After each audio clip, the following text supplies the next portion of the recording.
Oh dear. I think I know what this is. You see, Stan, as you get older, things that you used to like start looking and sounding like shit. And things that seemed shitty as a child don't seem as shitty. With you, somehow the wires have gotten crossed and everything looks and sounds like shit to you. It's a condition called being a cynical asshole. Oh no. Yes. And there's no known cure, I'm afraid. Everything just seems shitty and everyone starts to seem shitty and everything they say just starts to... It stinks. It stinks. It stinks. Yes, Mr. Sherman, everything stinks. All we are is dust in the wind, dude.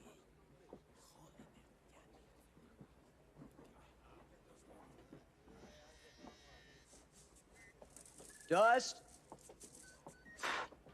Wind. Dude. Whoa, that's a cool suit. Where can I get one of those?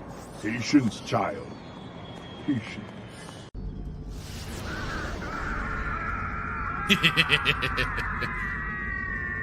You hate to do it, but at the same time, it's hilarious.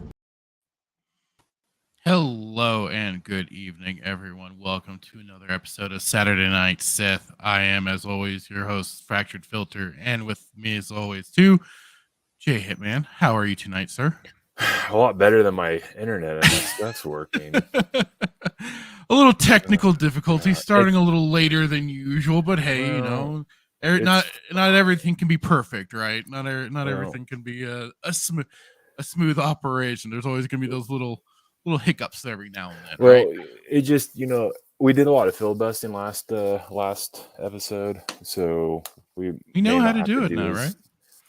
we're masters at it. Once you watch, enough politics, you learn how to do it. So, no, I just want to preface this, going into this conversation. So, Fractured, as much as I love him, has given me crap after crap after crap about always going mobile for like the first, 20 some odd episodes. So I finally broke down and bought a computer after just years of just getting berated by my brother and Fractured and everybody else on this planet who loves computers. But so I was trying to get the we were just trying to help.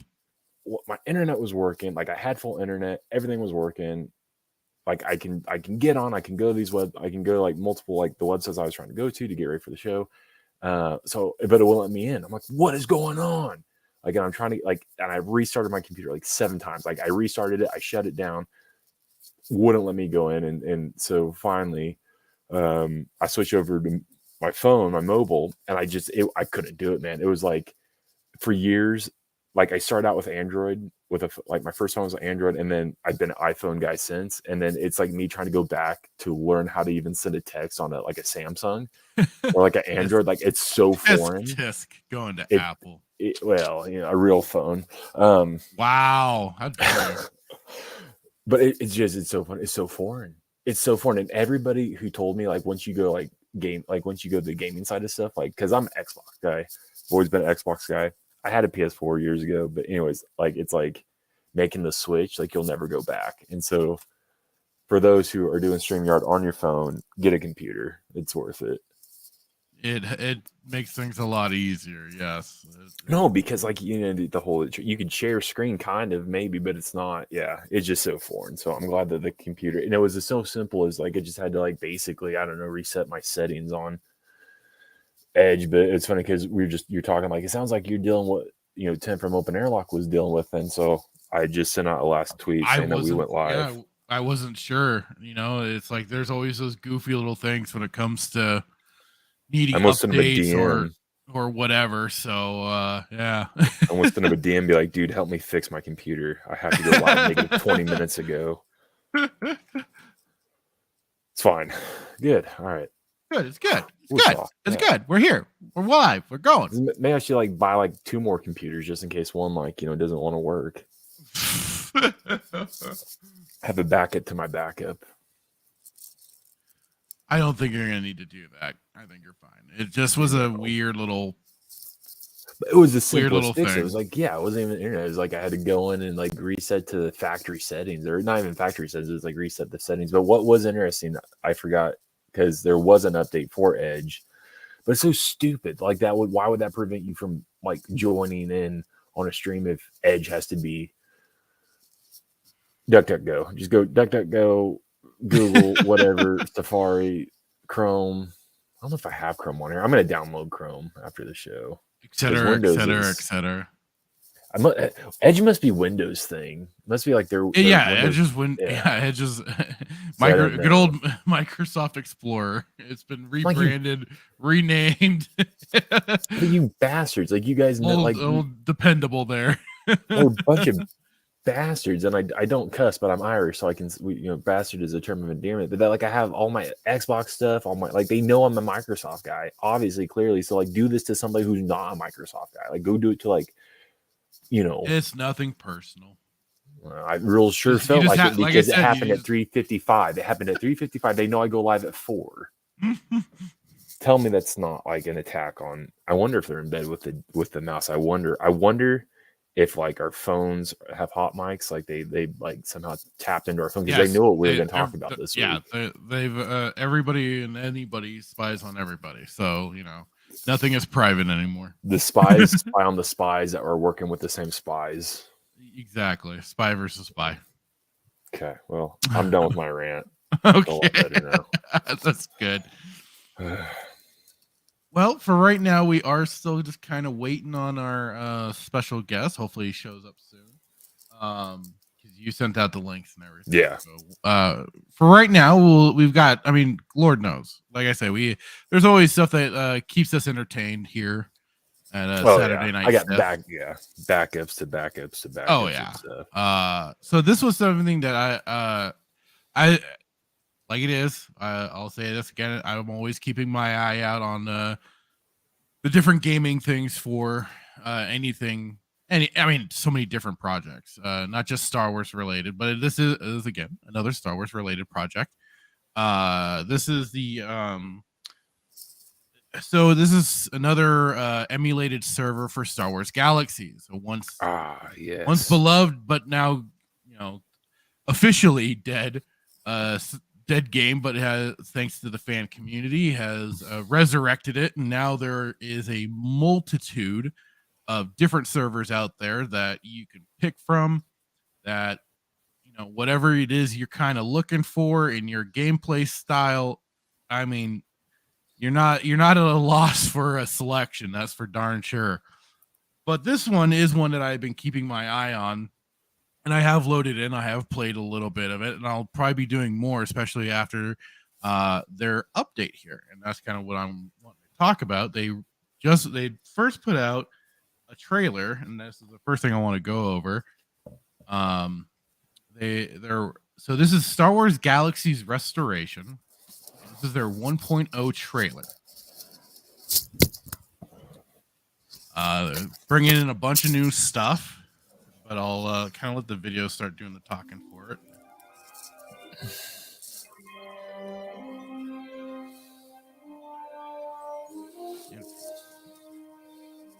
Graphics alone is not a long time ago, in a galaxy far, far away, your journey begins. I like how that even from the installer, they make sure and tap into some of the dialogue from that. It's your journey now. Yeah. How will you find your way through the galaxy? Who will you turn to? I'm a brawler. I'm a commando. I'm an entertainer. I'm an armor smith. I'm a creature handler. And okay, so just kind of going back. I mean, this has been kind of the thing. This was the definite great thing. God darn it! There we go. The great thing with Star Wars Galaxies was the crafting classes, especially, and it was great that the armor sets that could be put together and combined and stuff, especially with this version of the game server, which I'll mention in a moment, but it's just something that's lost for a lot of MMOs. They've toned down a lot of crafting. SWG might have been a little overly complicated at times, but it certainly had a bit of a learning curve. But kind of once you got through it, then it just moved forward and it was great. But anyway, let me get back to right where I was. And there was the I mean, that was the thing. There was no class that didn't serve your kind of gameplay style that you wanted to do. Right. You know, there's like you see, there's even the cooking. They'll show creature handling and stuff like that. Definitely one that I enjoyed. So, Chef. Join the growing community at Restoration, a Star Wars Galaxies community project featuring the multi-profession system and combat style of the combat upgrade. Mix and match. Yeah, so that's the version of their game that they are going with, the combat upgrade, which there might be people out there that know that very well and may not. It was certainly at first a very rough update that they rolled out, which was kind of the thing for Sony Interactive that was in charge of this game. It got better much down the line, and it really did emphasize more for group gaining group XP to help build your levels and stuff like, and they introduced a whole level system. Now for me, I wasn't too big on the actually showing your levels, because I felt that took away a bit of the mystery of what was originally in their pre-combat upgrade. Because pre-combat upgrade, it didn't really determine you as a level. It might say like a threat level, like, yeah, this is a person that could be a potential great threat.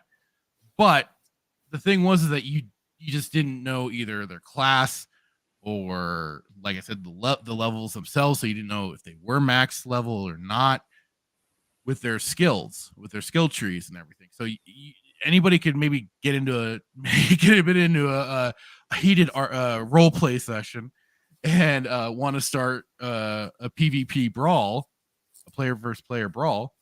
And next thing you know, you think you're just taking on maybe some novice brawler, but instead they start busting out some Master Terrascasi moves, or they're a full-fledged bounty hunter. Bro, the struggle's real with that. I do it on Call of Duty all the time. And 9 out of 10 times is just a 10-year-old. Or it's the commando with the flamethrower and just wastes you, you know? So yeah. But like I said, they at least brought it to a point with the combat upgrade, which was nice, was that it was no longer just, for example, a certain armor set, because pre-CU, it got really known that you got the composite armor set if you weren't getting the Mandalorian gear. You got the composite armor set, and you were, especially with the max stats on it, you were golden. But that was kind of the advantage that the combat upgrade brought, was that you could get then any armor sets to finally be at a high max level, and you didn't have to be just another same armored guy running around with either maybe a slightly different paint shade for your armor set or whatever. But that was, again, the some pluses and minuses for. Did you ever play Diablo? Oh yeah, I've played. I'm mainly Diablo 2. So is the crafting similar to Diablo then? Much different. Much different. Is it the concept the same, where you can make certain things with it? Absolutely, yeah. It just required a lot of particular resource grinding, and the machine, all the different machines to do this crafting, and then you had a lot of extra variables that went into it, the test rates, how those proved out, and then you would make it for sure. So there was a lot of extra little steps that went into the crafting in Star Wars Galaxies. So just a couple questions, just to for those who might be listening. I didn't play Galaxies, and based off if this is a true going to be re-released, I'm definitely going to be. But you could have, just to be clear, so you could have crafted before the release or this new release. Yeah.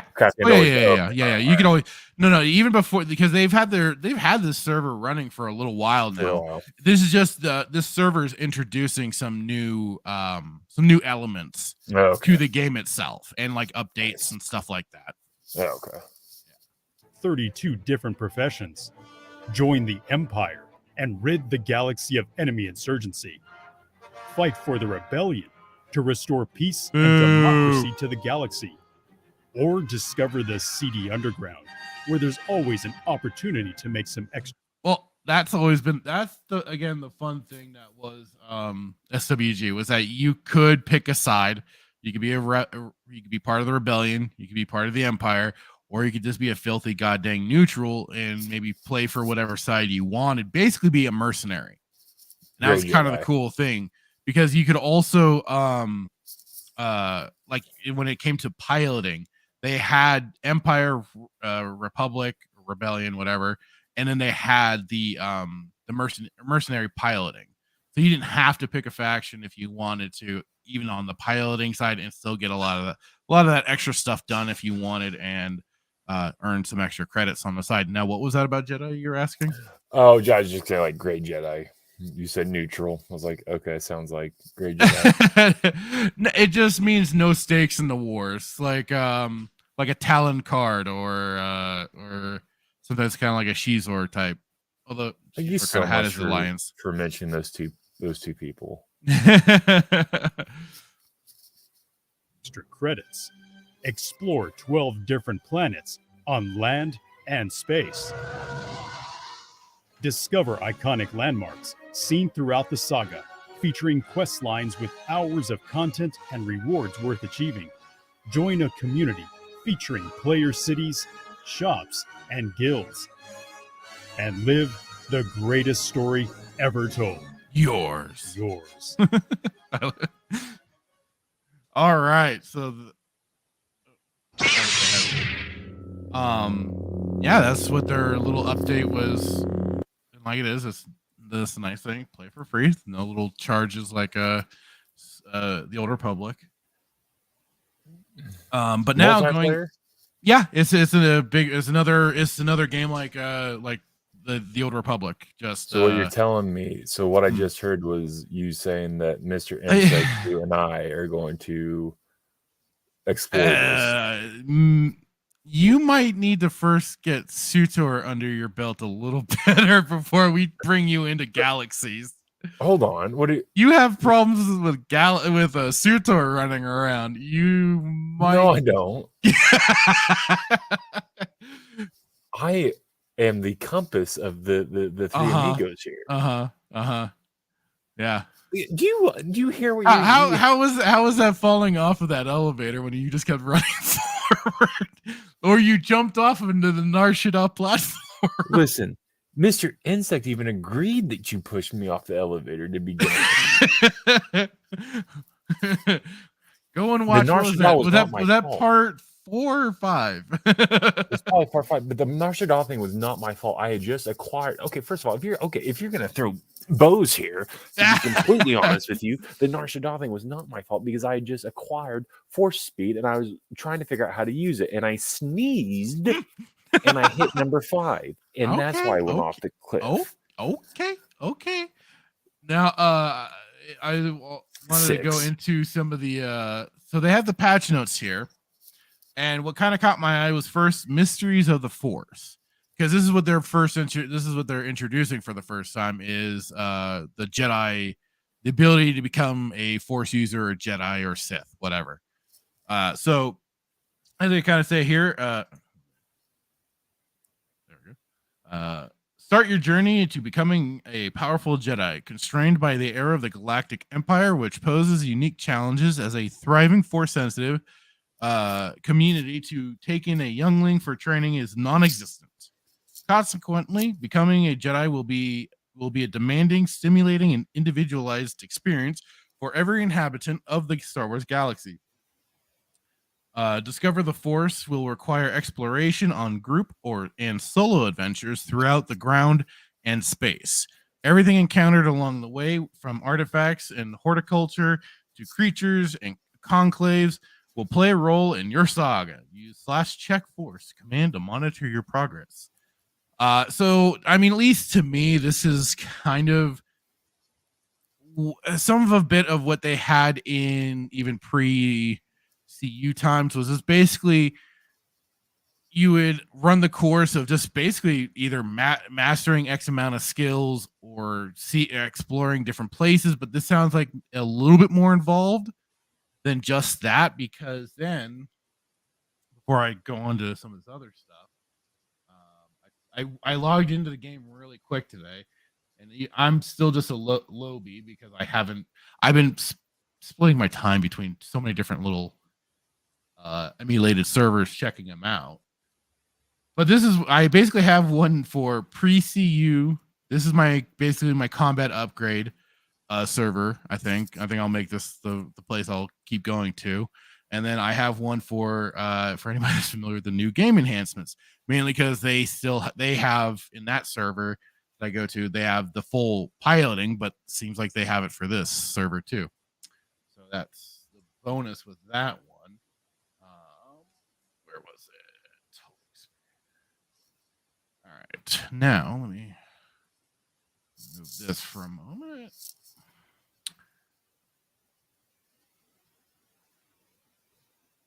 All right, so it might be a little tough to see. For one, I got a little lava geode for logging in. Yay! But anyway,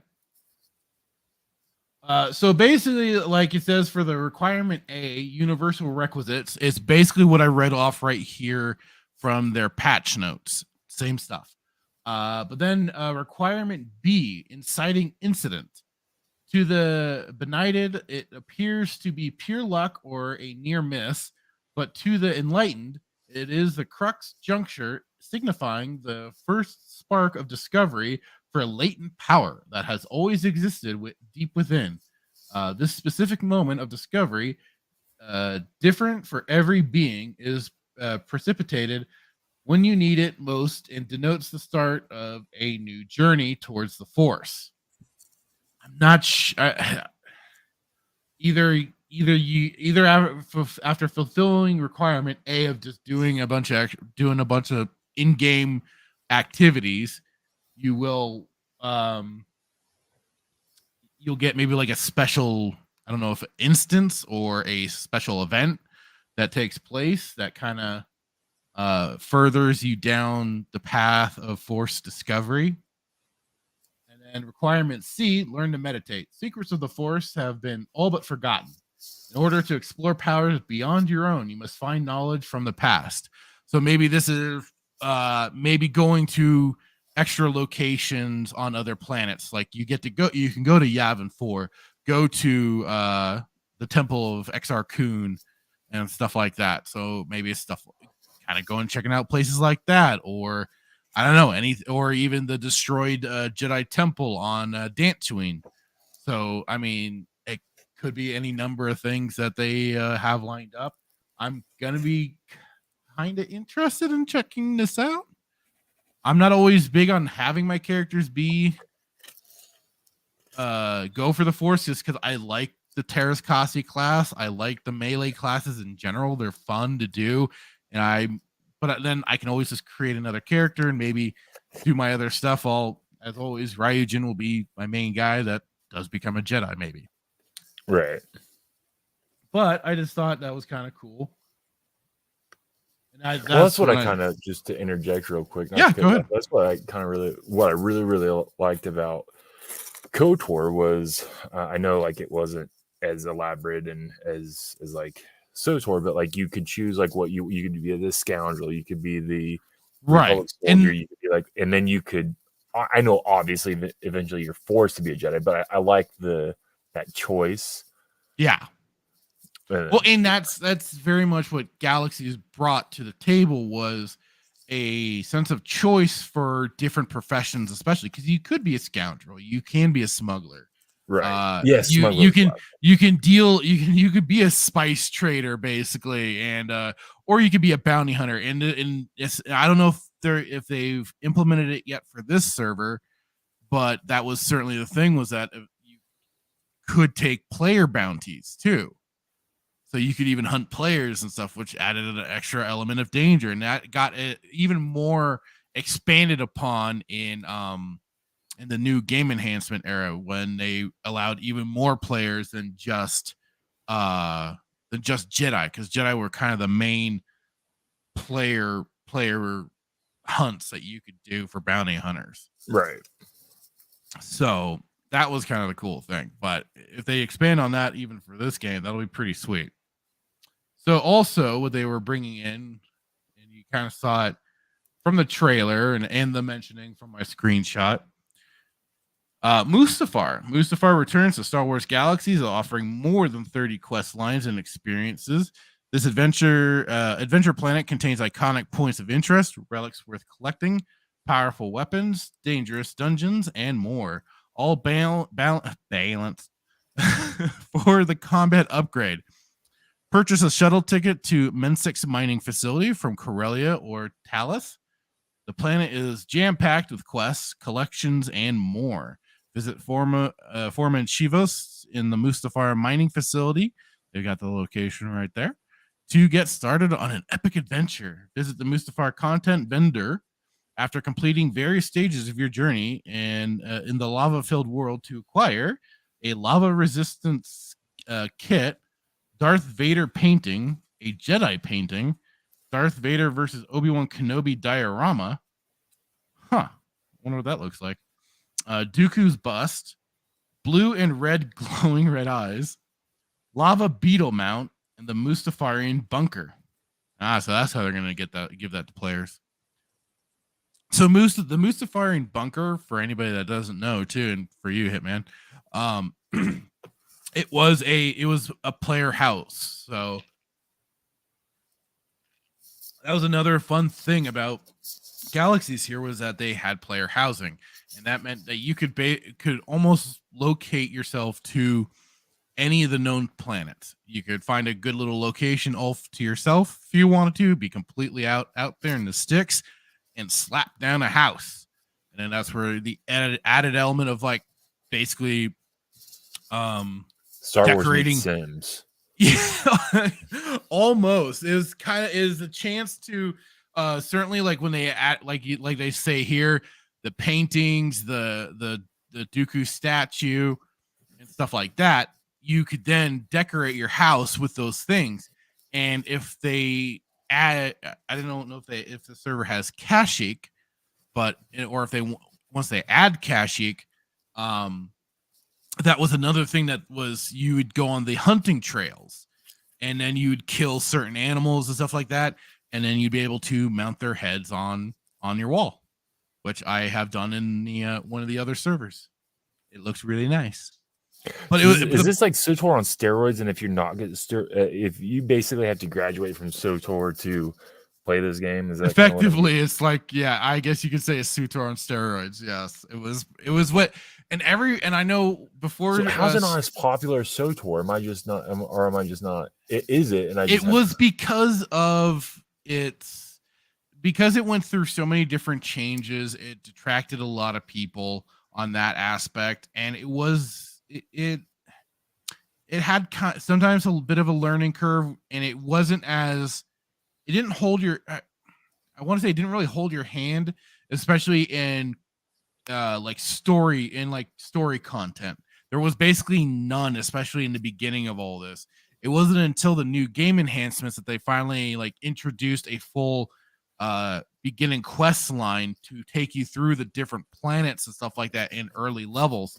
In the beginning of the game, it was just kind of called, you were spit out onto whatever starter planet you decided to pick and kind of fend for yourself, more or less. Unless you happen to find a generous enough player, which usually there was plenty abound.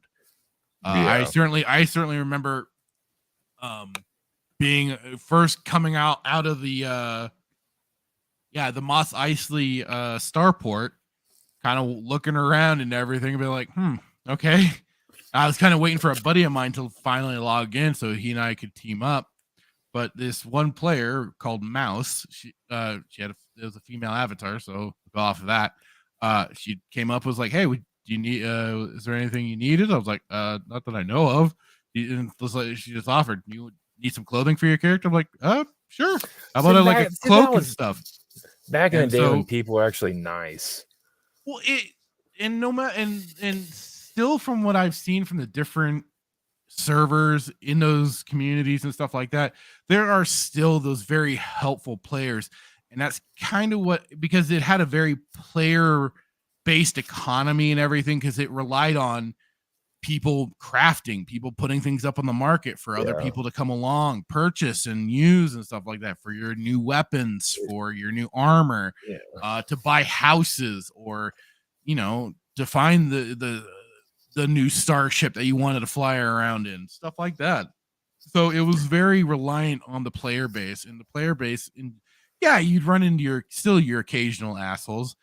I think it was a guild called Sin that I remember we in my old guild of SCO, Starfleet Command Ops, we had a bit of fun. They were kind of a guild that was known for exploiting the system, and so we found our own ways of kind of messing with them back, because in this game too was like you could have full guild wars between you and another guild. It could go out and it could go on at any time. You'd never know when it would happen, but it could be suddenly that other guild was like, hey, they have the war ready for us. Let's go. And next thing you knew, players would be activated and they would be able to start kicking your butt if you weren't prepared enough. So that was definitely that fun little danger element there. But we found our own ways of also like kind of screwing with this guild, as we were at one time hanging out in our guild hall, and we would just allow in one player who thought the rest of his team was going to follow him in, and we ended up just ganking him right there. It was right. Oh, good times. Oh, so many good times. But like I said, you got your good, you got your bad. It depends on how also you just kind of interact with the rest of it, because like it is too, some people get very dedicated to their side. So if they're an Imperial, they aren't gonna like you rebel scum very much. Vice versa, So it was filled with a lot of that sort of stuff. Very, very entertaining at times, very fun. So that's definitely for this. So they talk about this progression system has arrived with gauging for Mustafarian instances. Players can unlock new content areas after meeting server-wide prerequisites for the galaxy by working together under a unifying set of complex goals. The challenges of the Droid Army, Droid Factory 2, HK-47, and Shur-Kar await the collective unlock of the community. Interesting. Visit the progression terminal at Min 6 mining facility to check out the progress of the server as it updates. So that's kind of cool for that little end of it. But yeah, that's kind of for the server for anybody that's interested. I'll slap the links in the description for you to check out at any time you want. And we may be playing this on Sunday. I don't know, to be determined. That'll take some finagling, but otherwise, who knows what'll come of this? You might even see me streaming it at some point. Could be fun, could be not. Who knows? We'll see. Anyways, that's. I'm pretty good at SWG. I mean, I'm getting there. I'm pretty good. You're doing. See, you see what he did there? He wanted to say no, you're absolutely donkey water, but he's like, yeah, you have your yeah. Good. You're like, you're there. Hey, you keep at it, champ. Yeah, it's like you're the meat shield. Well, you happen to bring it. You happen to do it to yourself. I mean, you're the one who was so much more quickly running into combat without us. No, here Mr. Insect and I are like, whoa, where'd he go? No, he set the tone. He set the precedence. He's the one who did it. He did it first, and I'm just monkey see, monkey do. I saw him do it. I think the first or second time. I was like, well, I gotta step up and help carry the team while you're off kicking Cleo out of every room. Well, she's a pain in my ass, so which is also funny. I gotta try to figure out how to do that. But I just also want to say that I will never forget the first time he said, "Get out of here, Cleo." Talking to your pet. Just this annoying cat that he has. Oh, get out of here. Because you said it. You're like, oh, get out of here, Cleo. Yeah. Oh, it's funny. There you go. There's a slight insight to when I have to shout at my dog to leave the room. Yeah, out of here, Cleo. Get out of here. Cleo's code for get out. Out now. Okay. Well, do you have anything in particular you want to bring up at the moment? Well, I do, but I was gonna obviously stuff wanted to wait. Because I something else dropped today. Well, you do yours and I'll find because I do have stuff, but I'm trying. I was obviously it's for group panel. So we have been gifted from the Disney Star Wars gods a special look at Andor. Oh, another one. We got something special.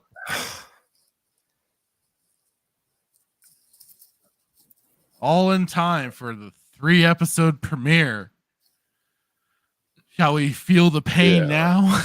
Because they were playing. You know what's interesting? They keep playing. So I don't know if they did this with Kenobi because I have cable. I just choose not to watch cable.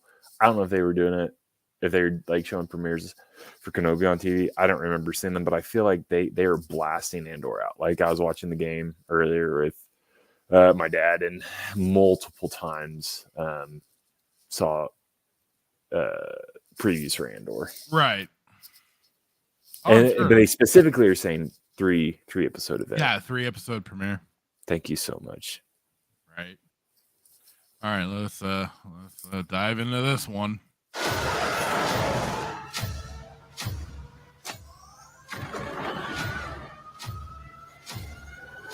Are we kicking you in the balls hard enough yet? Here they go, playing on our nostalgia. I have placed information vital to the survival of the rebellion into the memory systems of this R2 unit. Okay, this does play into what OG and Stig were talking about, that they will just try and mold their story around the movies instead of remaking the original trilogy. I still think they'll remake the original trilogy at some point, but I do see the other side of they're trying to warp the storylines around it to match things up with their broken continuity as it is. Well, if my theory is correct, and I hate using the term theory because I really have issues with what Star Wars theory does, but if my theory pans out, then they won't have to mold their basically what you just said, mold everything to fit their narrative. They can just straight retcon it. Yeah. Use the Force, Luke.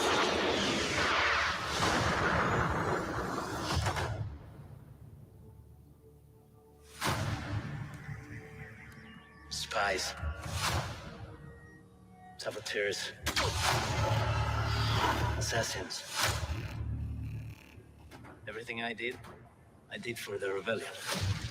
They're still showing not Andor stuff. Now they're showing Rebels or Rogue One. We call it the Death Star, and the day is coming when it will be unleashed. I thought this was supposed to be a special look at Andor, not what we've already seen. They're taking just bits and pieces from every other movie and making those. Like I said, I don't know I thought this was supposed to be a special look at Andor, not at the other movies.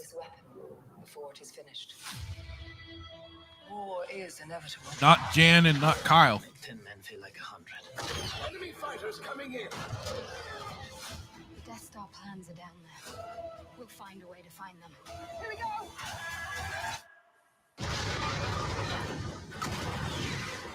Fire! Commence primary ignition.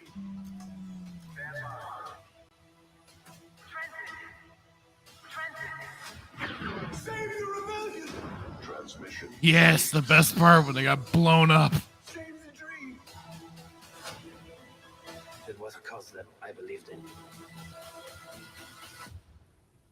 They needed to make it like the Empire has been it should have been like the scene from Terminator 2 Judgment Day when she's watching the explosion happen. We just get to see their flesh get torn apart. I guess I'm a bit, yeah. Choking us. I found someone I think can help. This Wednesday, Cassian Andor. Andor. The next Star Wars. Andor, yes. How do you know about me? You won't want to mess. You're pretty obvious, boyo. Come to force their hand. At what cost? Everything. Hang on. Acting. Star Wars Andor 3-episode premiere streaming Wednesday. How was this a special look? I am failing to see. They literally just took. I mean, there is. It's just laughable what they took and they just pieced it together. Oh boy! Like I don't. There's no special look. No, I mean, I think we maybe seen a few new clips, but I mean, I was expecting like kind of like how they had that little that scene before, but where they showed between Andor and whoever that guy is, their little conversation.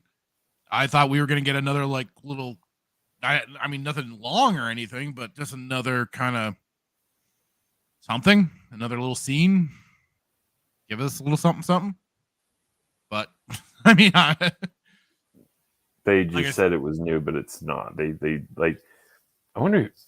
This has Filoni Trash Panda written all over it. Oh, I can't wait to see what's going to be dug up from the grave of expanded universe content to be reused in this show in particular. The best part of this clip, though, and I can't even believe that I'm saying there's the best part of it, is Skarsgård saying Andor.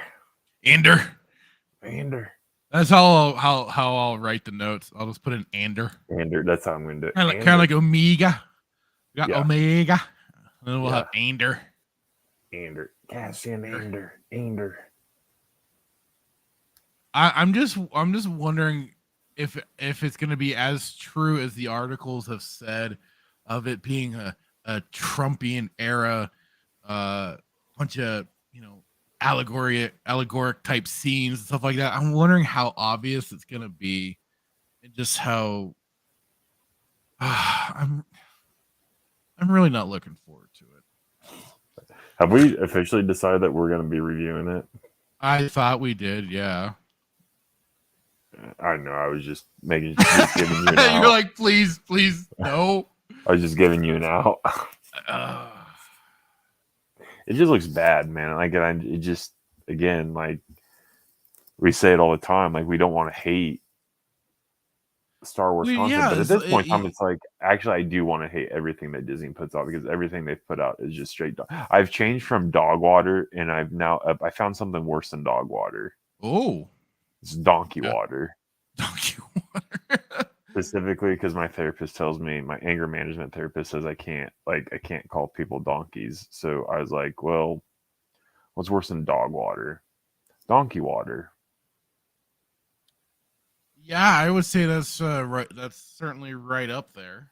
Like, because you have dog water, and then you have like hot dog water with hair in it, and then you have donkey water, which is already hot because most donkeys are, outside. Oh, that's nasty. It's just so bad, and I don't. If you're supposed to be hyping this up, and again, it just shows you that they have to rob Peter to pay Paul. They have to rob from Lucas, the original trilogy, yeah, to push along. It's like,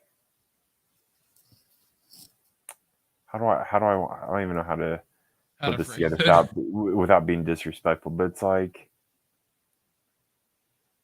you got a bunch of hair in your drain, and you're trying to push it through, but you can't push it through yourself, so you go get Drano, and Drano is what carries it through the pipe. And I'm not trying to say that like Lucas felt like stuff is Drano, but I'm saying like they have to, in a way that it kind of is, because they have to use this stuff to push everything that they've created through, because it's so subpar and it can't, like the pipe doesn't want to eat the hair, man.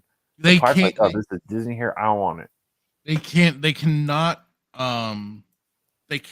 do something to, they can't use a property or a new show that they're doing or whatever. They can't do anything without reminding you about either, in case of Obi-Wan, the prequel trilogy. And in this instance, it seems they're gonna be they wanted to remind us of the original trilogy. They cannot seem to detach themselves from the already established canon, and they don't even seem to want to at times reference their own trilogy. They try to almost and keep a distance from their own trilogy at all costs. That's funny, and it's very funny and interesting to bring that you bring that up, because it's absolutely true. They have distanced themselves from 7, 8, and 9 because they know that it's been ruined by Ruin himself. Well, it's even funnier that we are seeing all the signs that it leads still to their sequel trilogy. It's like they're playing their own little weird head games with this. Like they don't want to acknowledge it, but at the same time they do to still build towards it, to try and still say, see, we were right about what we did. Right. But at the same time, it's just still so baffling how they've stayed for the most part disconnected from that series. As far as I know, it's like, yeah, I think there's been some comic runs that have maybe been focused around maybe like Kylo Ren or whatever, but otherwise some of the main comics that I'm aware of that still run is they brought out one for Kenobi now. They've been having a long running one for Darth Vader. They have Crimson Rain. Oh, I don't know if it's Crimson Rain. What was it, Dr. Aphra? Alpha. I don't know. Dr. Alpha. Whatever. And then they've been doing a lot of their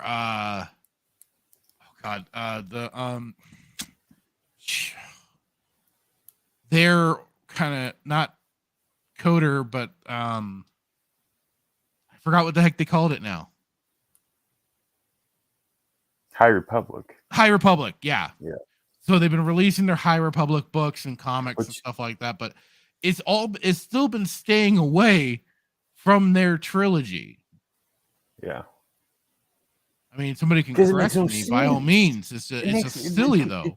It would be well, okay, here's the thing. Like, to make comments about to release comics in regards to High Republic is stupid, right? Because the whole High Republic is just absolutely stupid. And I get people say, well, that's subjective. Well, like, fine. Yeah, I mean, that is my subjective opinion, but go read it. It's stupid, right? The Darth Vader, I've not personally read, but don't. I know, yeah, don't, right? I remember I was trying to, check it out, get into it or whatever, just try and be like, okay, let me give this a chance. Maybe this will be something good. We always had previously good content, but then I had to remember this is still coming from Marvel. But I was like, okay, let's see how this goes. Oh Lord, it got stupid. It got stupid fast. I mean, so I would not recommend that for anyone. Have gotten more hate. And that's the funny thing, right? Because people will like so much. There was a lot of like hate for the prequels, right? Like, and I remember growing up, there was a lot of people that had issues with it. I had issues with it. I had issues with Jar Jar. I thought Jar Jar was the dumbest thing. It's funny. It's like, I didn't always. Maybe just because it came out at the time that it did. I was in high school. Yeah, I think freshman year when Phantom Menace came out, and yeah, there was some people that weren't like too keen on it, but I only remember mainly the conversations among my friends and I, and yeah, the big point of like was, man, that Jar Jar, what the hell? but it was also always called, Qui-Gon was cool. Darth Maul was even cooler because he had the staff saber and he just had a really cool look. And that was the first time kind of checking that out, and we were always like, yeah, that fight scene at the end was awesome as hell. Yeah. But it was like I said though, it was. But compared to we would always still, as goofy as we felt they were, we still rewatched them. Yeah, I think I've said this again and again and again. It's like I don't rewatch even to make fun of the sequel trilogy. I can't stand it. I remember watching Force Awakens in the theater. I saw it with my brother, and I can't remember. It's one of them I saw multiple times because it just didn't make sense. Yeah, and I know. Rise of Palpatine, I think I saw maybe once or twice because it's a 4-hour movie. So you go to the theater, you stay for 2 hours, and then leave, and then you go back and watch the other 2 hours. However long it was, but yeah, to your point, like I haven't rewatched them, and I have no desire to rewatch them because they're that bad. But I guess I don't know. Like for me, when Phantom Menace came out, I mean, I was a kid. Remember, like I told you when we first started the show, we were giving our introductions. I had all the toys. I had, from my uncle, and I collected the toys. I just remember, like just playing with the toys and watching movies and thinking like, man, this is the like Anakin, the Padre, like. So there's a lot of memories, but the bad things, or not even bad things, but I guess I'd say the things that I grievances, have, the light grievances, nitpicky compared to like 7, 8, and 9. Right? There's like, George didn't struggle with breaking continuity because he knew what continuity was and how to write the stories and tell he had. He knew the story he wanted to tell, yeah. and that was again the major thing about his was that you had a consistent story, you had a consistent feel for the movies themselves. The tone was there, the music was there.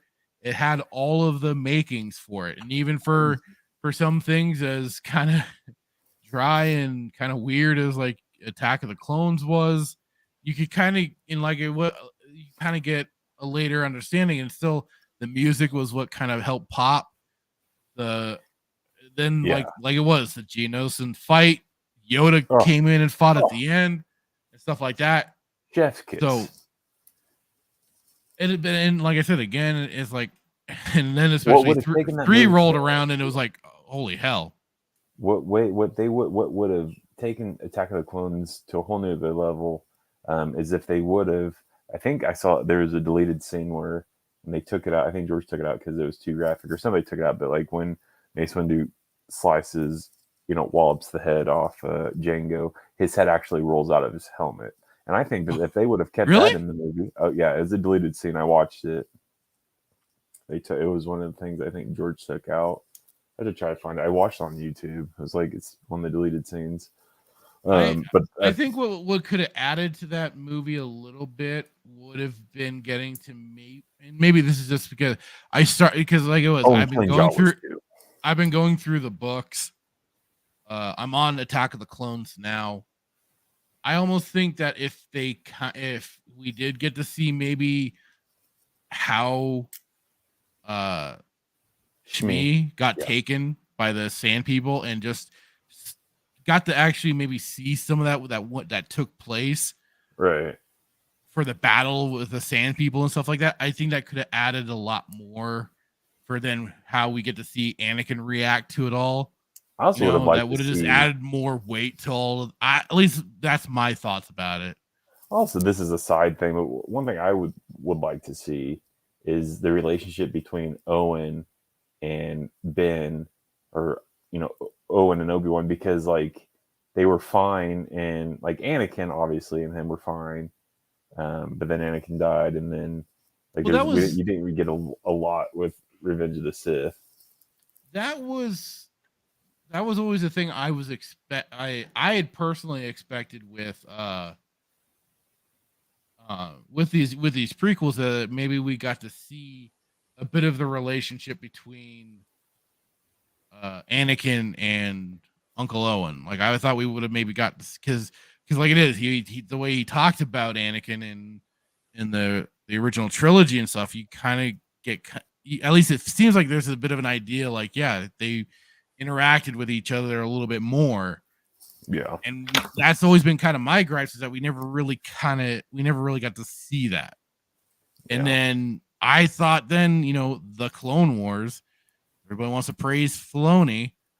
We still didn't get any elaborations coming from that as the war's going on and stuff like that. You'd think there was they got distracted by his alter ego Ahsoka. There's that factor to it. Again, that's not a call out. It's not a shot at him per se, but go watch him talk about Ahsoka. He lights up like a Christmas tree in December. His voice cracks. No, Ahsoka is just a beloved character. Indeed. So yeah, that was certainly something I was kind of like, oh, that'd be great. That'll be cool to see. But yeah, I liked what I still got. I think you bring up an interesting point. I think it would give more depth to the movie to see how that, because here's the thing, man. Like if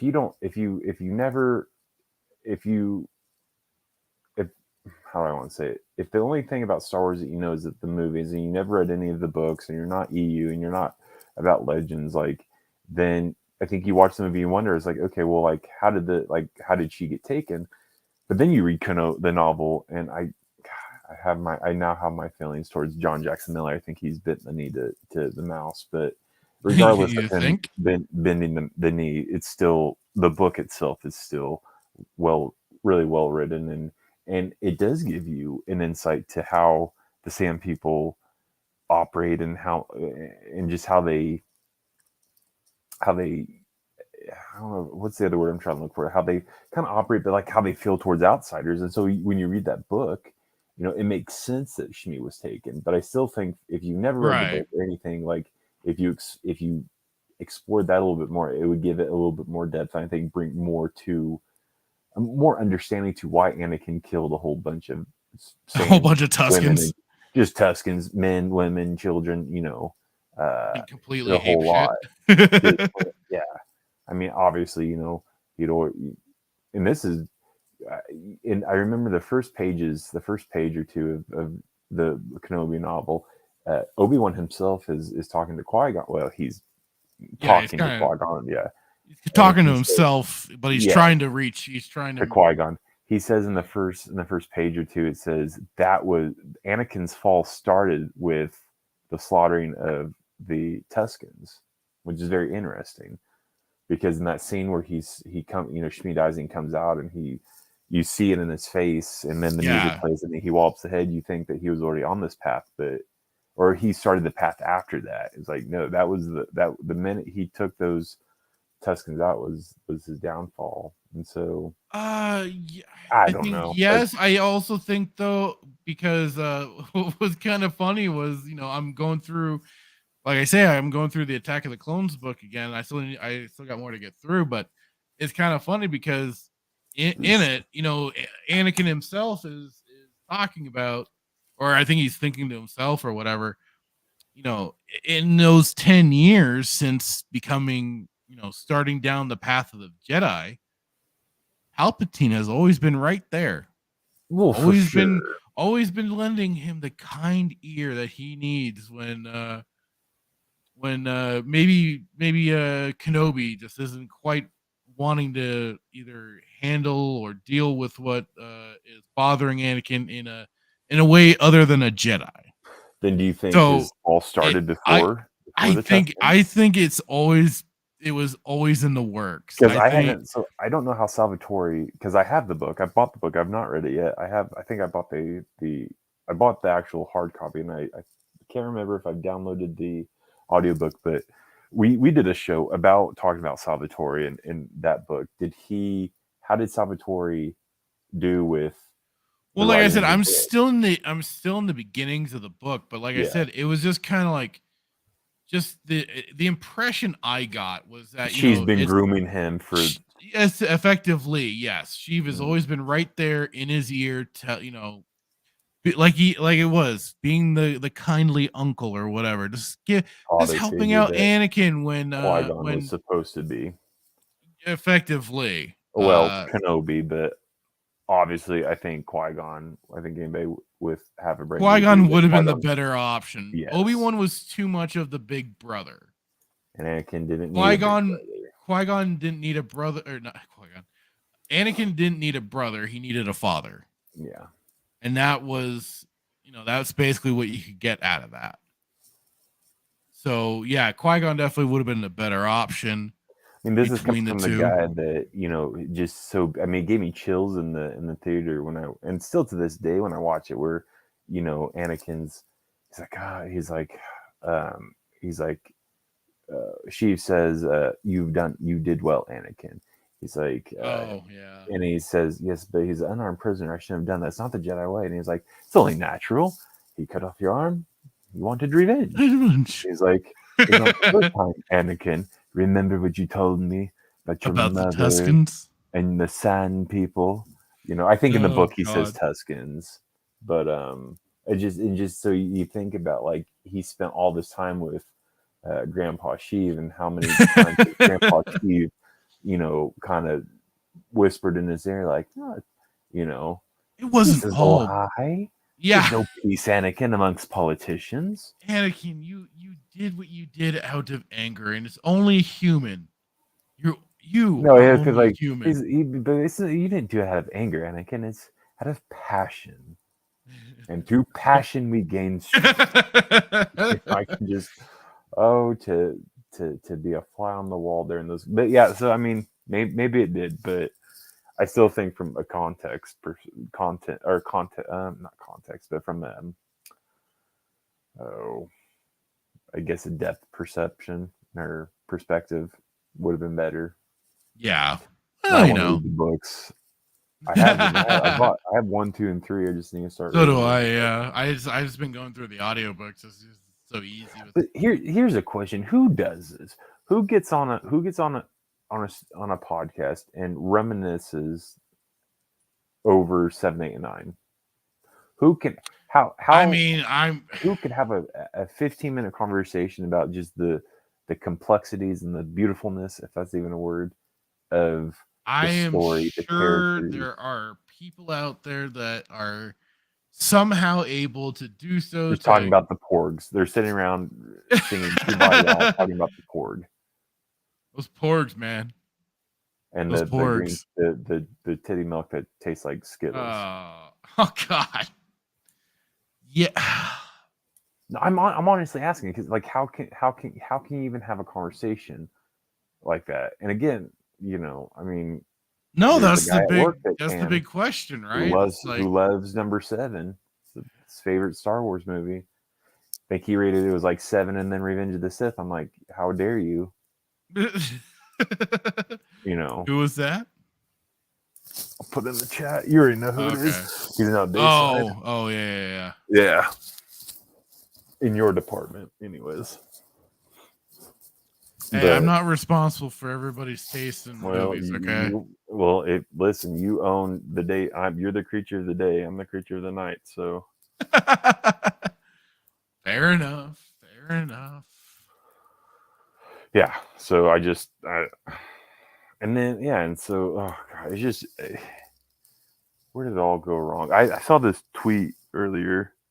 It was nobody that you and I follow, but they're like, if I could go back in time, it was like hashtag if I could go back in time, or no, it was like use time travel or space travel, and it was Bob Iger sitting with Lucas, and Lucas is about to sign the paper.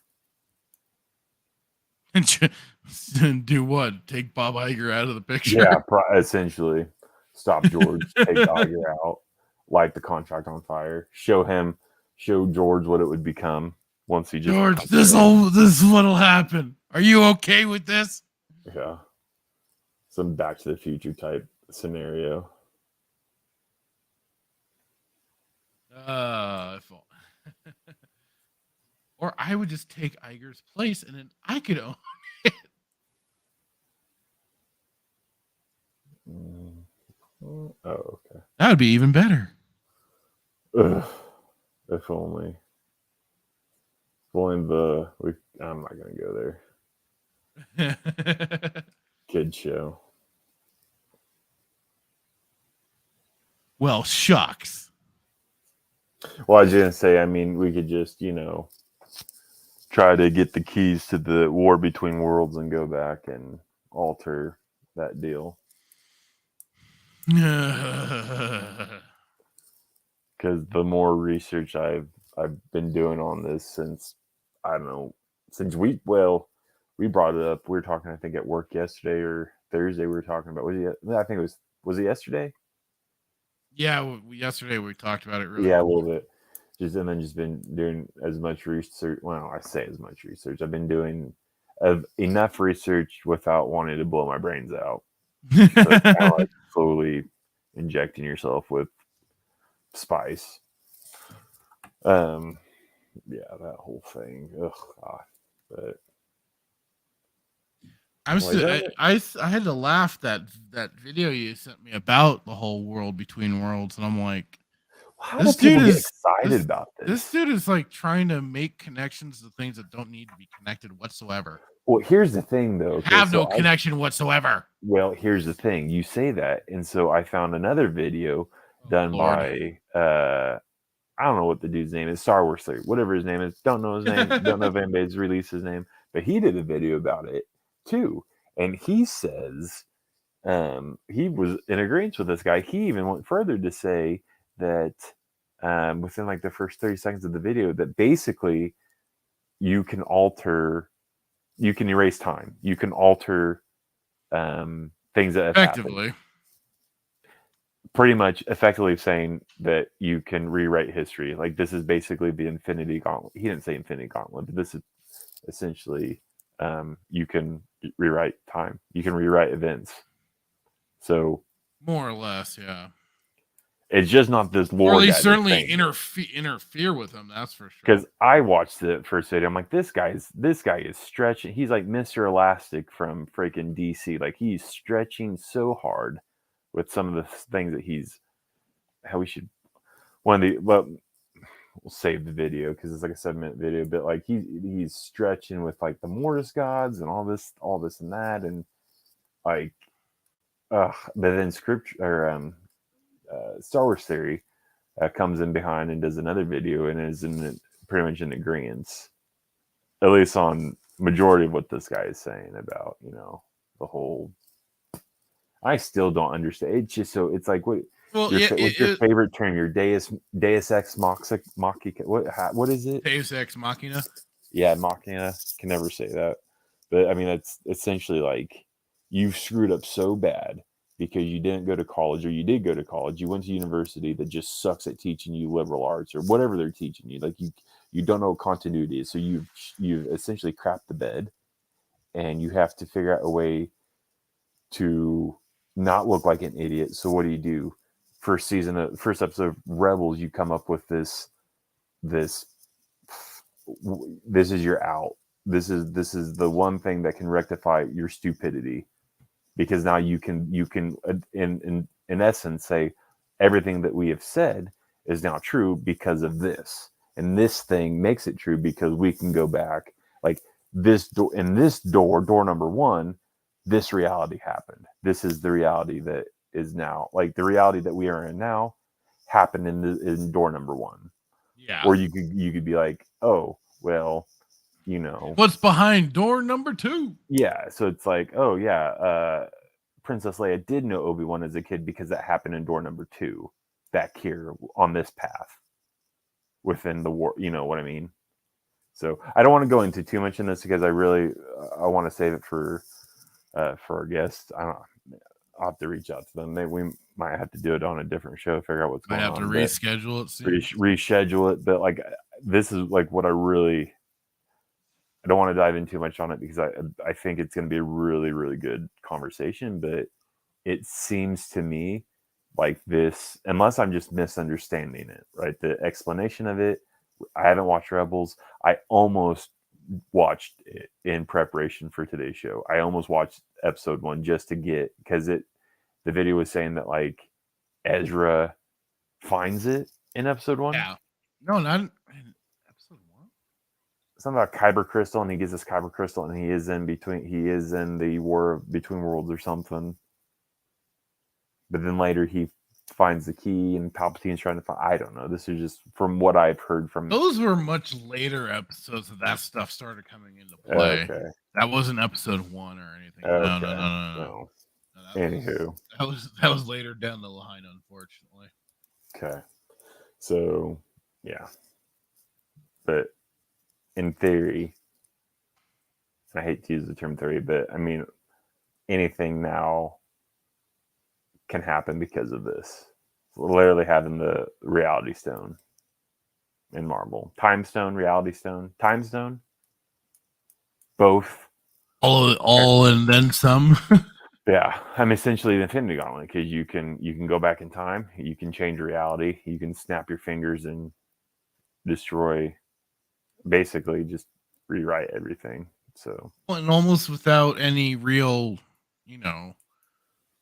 consequence to anything. At least that nothing that I really remember.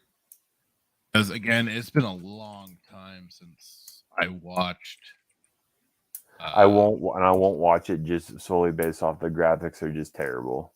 The graphics and the art. It's a style, that's for sure. Yeah, it's terrible. So we'll never watch it. But I know that's what a lot of people were saying, especially for the Clone Wars. They're like, they should have gone with a more realistic style. Clone Wars, like, I was okay with like some of the graphics. Like, was it the best? No, but like, if you take Clone Wars compared to like Rebels, like it's it's like Rebels is for a kindergarten. Right. So that's for sure. Should we jump into? I think we're probably gonna have to reschedule it. Well, there was one trailer we didn't go over last week. If you wanted to, if we should check this one out. Yeah.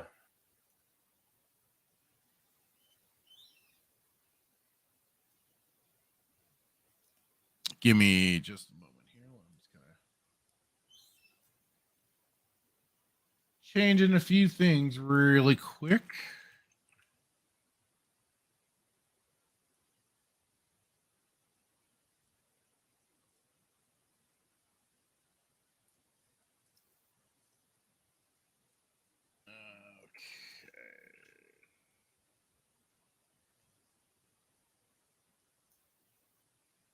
Changing some of the titling right now. I think we're in for something a bit different tonight. All right. Okay, let me get this shared up on the screen.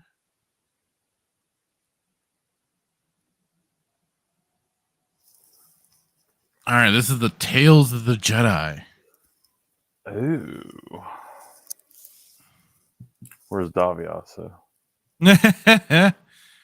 He already said he wouldn't be able to make it tonight or tomorrow night or next week. Or next month. Or, ever.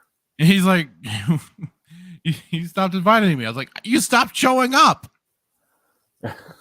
Yeah, and when we... But why would I invite you when you don't show up? That's what I'm saying. All right. Everywhere there is life, but you must face death. Honor it. Do not fear it. Eat her! Jedi. So we're going to see how special awesome Ahsoka was even as a freaking infant. Oh, good God. I can't. I'm going to go make a sandwich. Tell me when the trailer's over. No, you stay right there.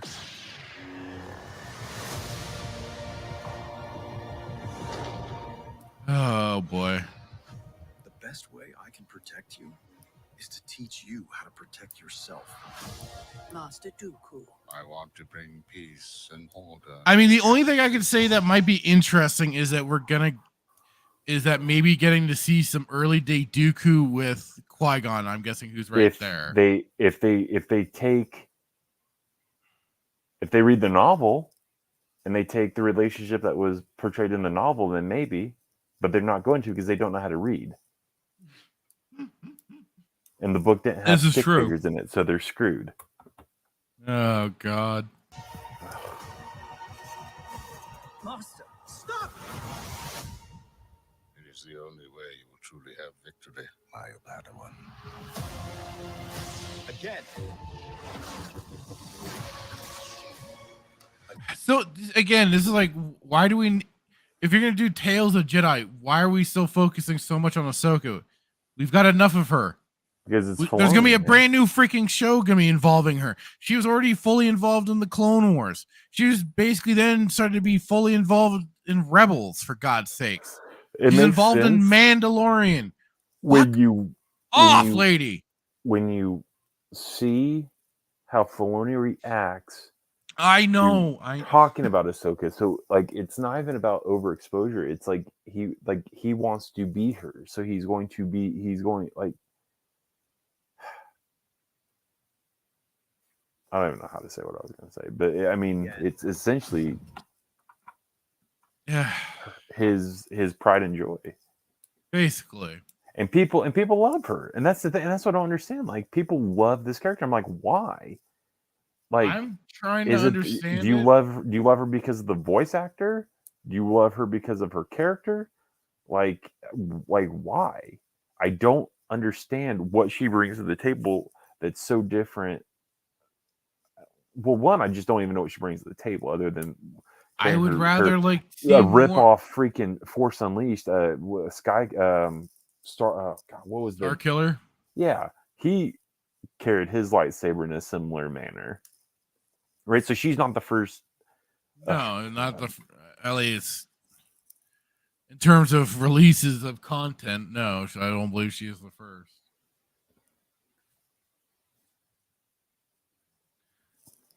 I'm just, I would gladly see about any other Jedi. Fine, bring in Bastila.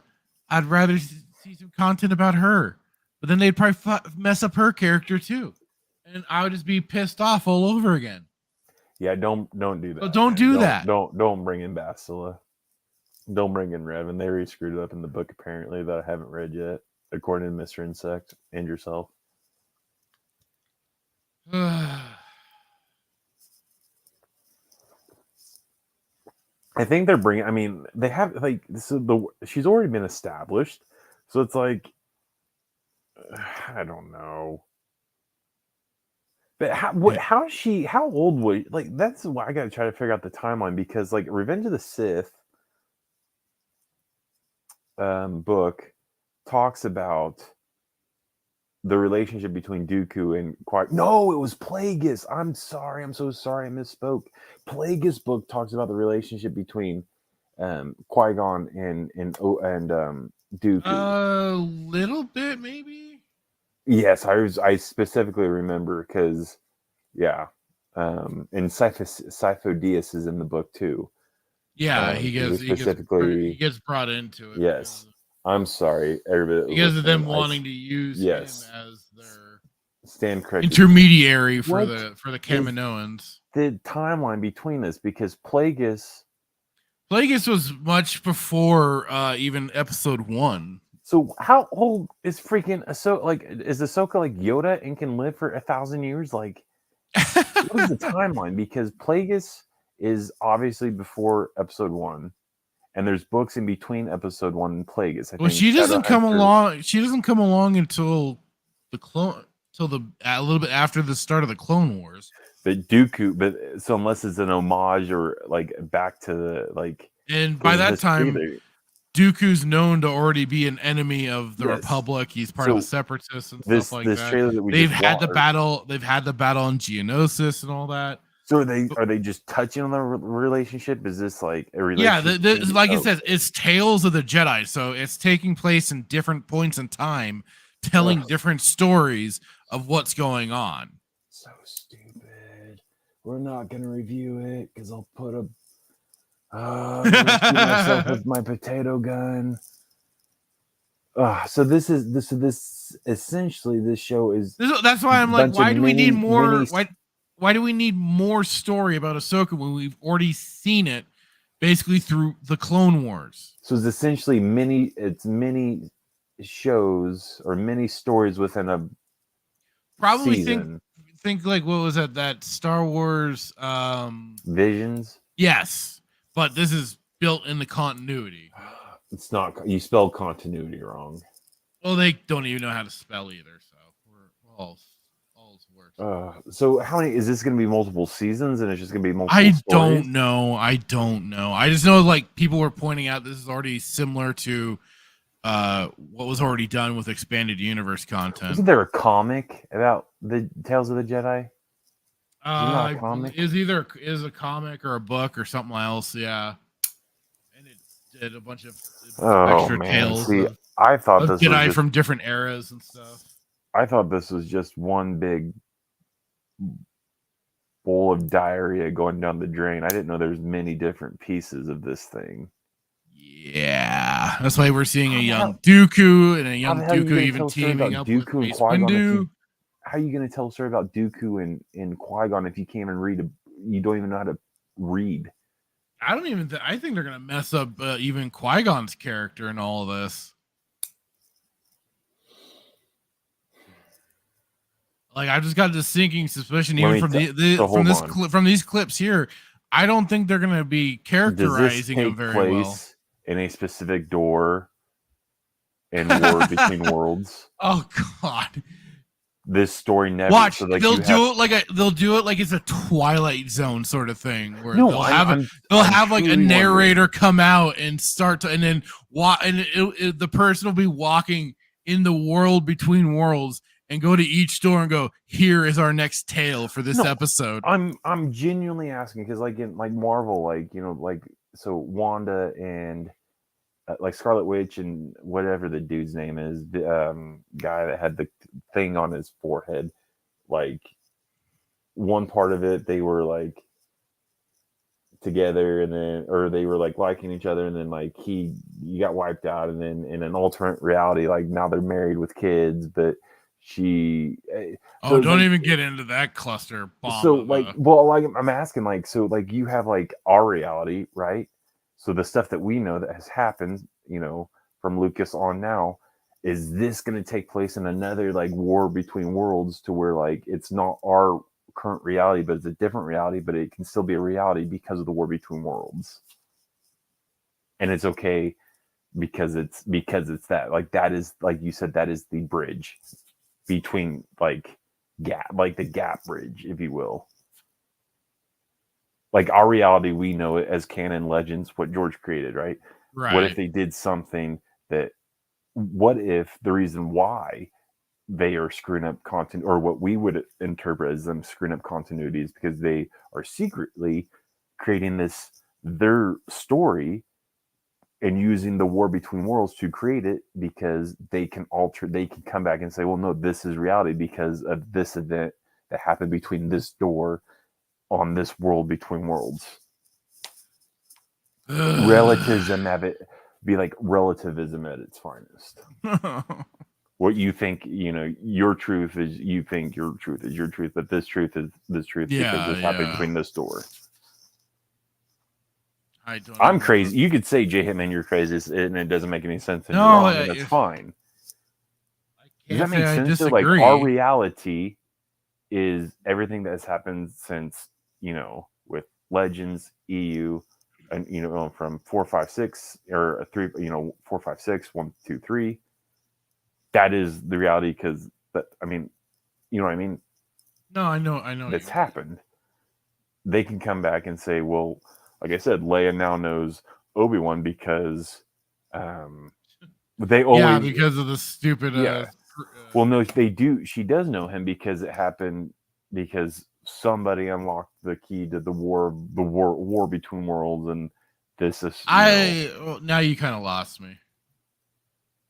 Like you're saying, like somebody was already in that world and did something there to cause their meeting. Yeah, or Disney can say well, this happened.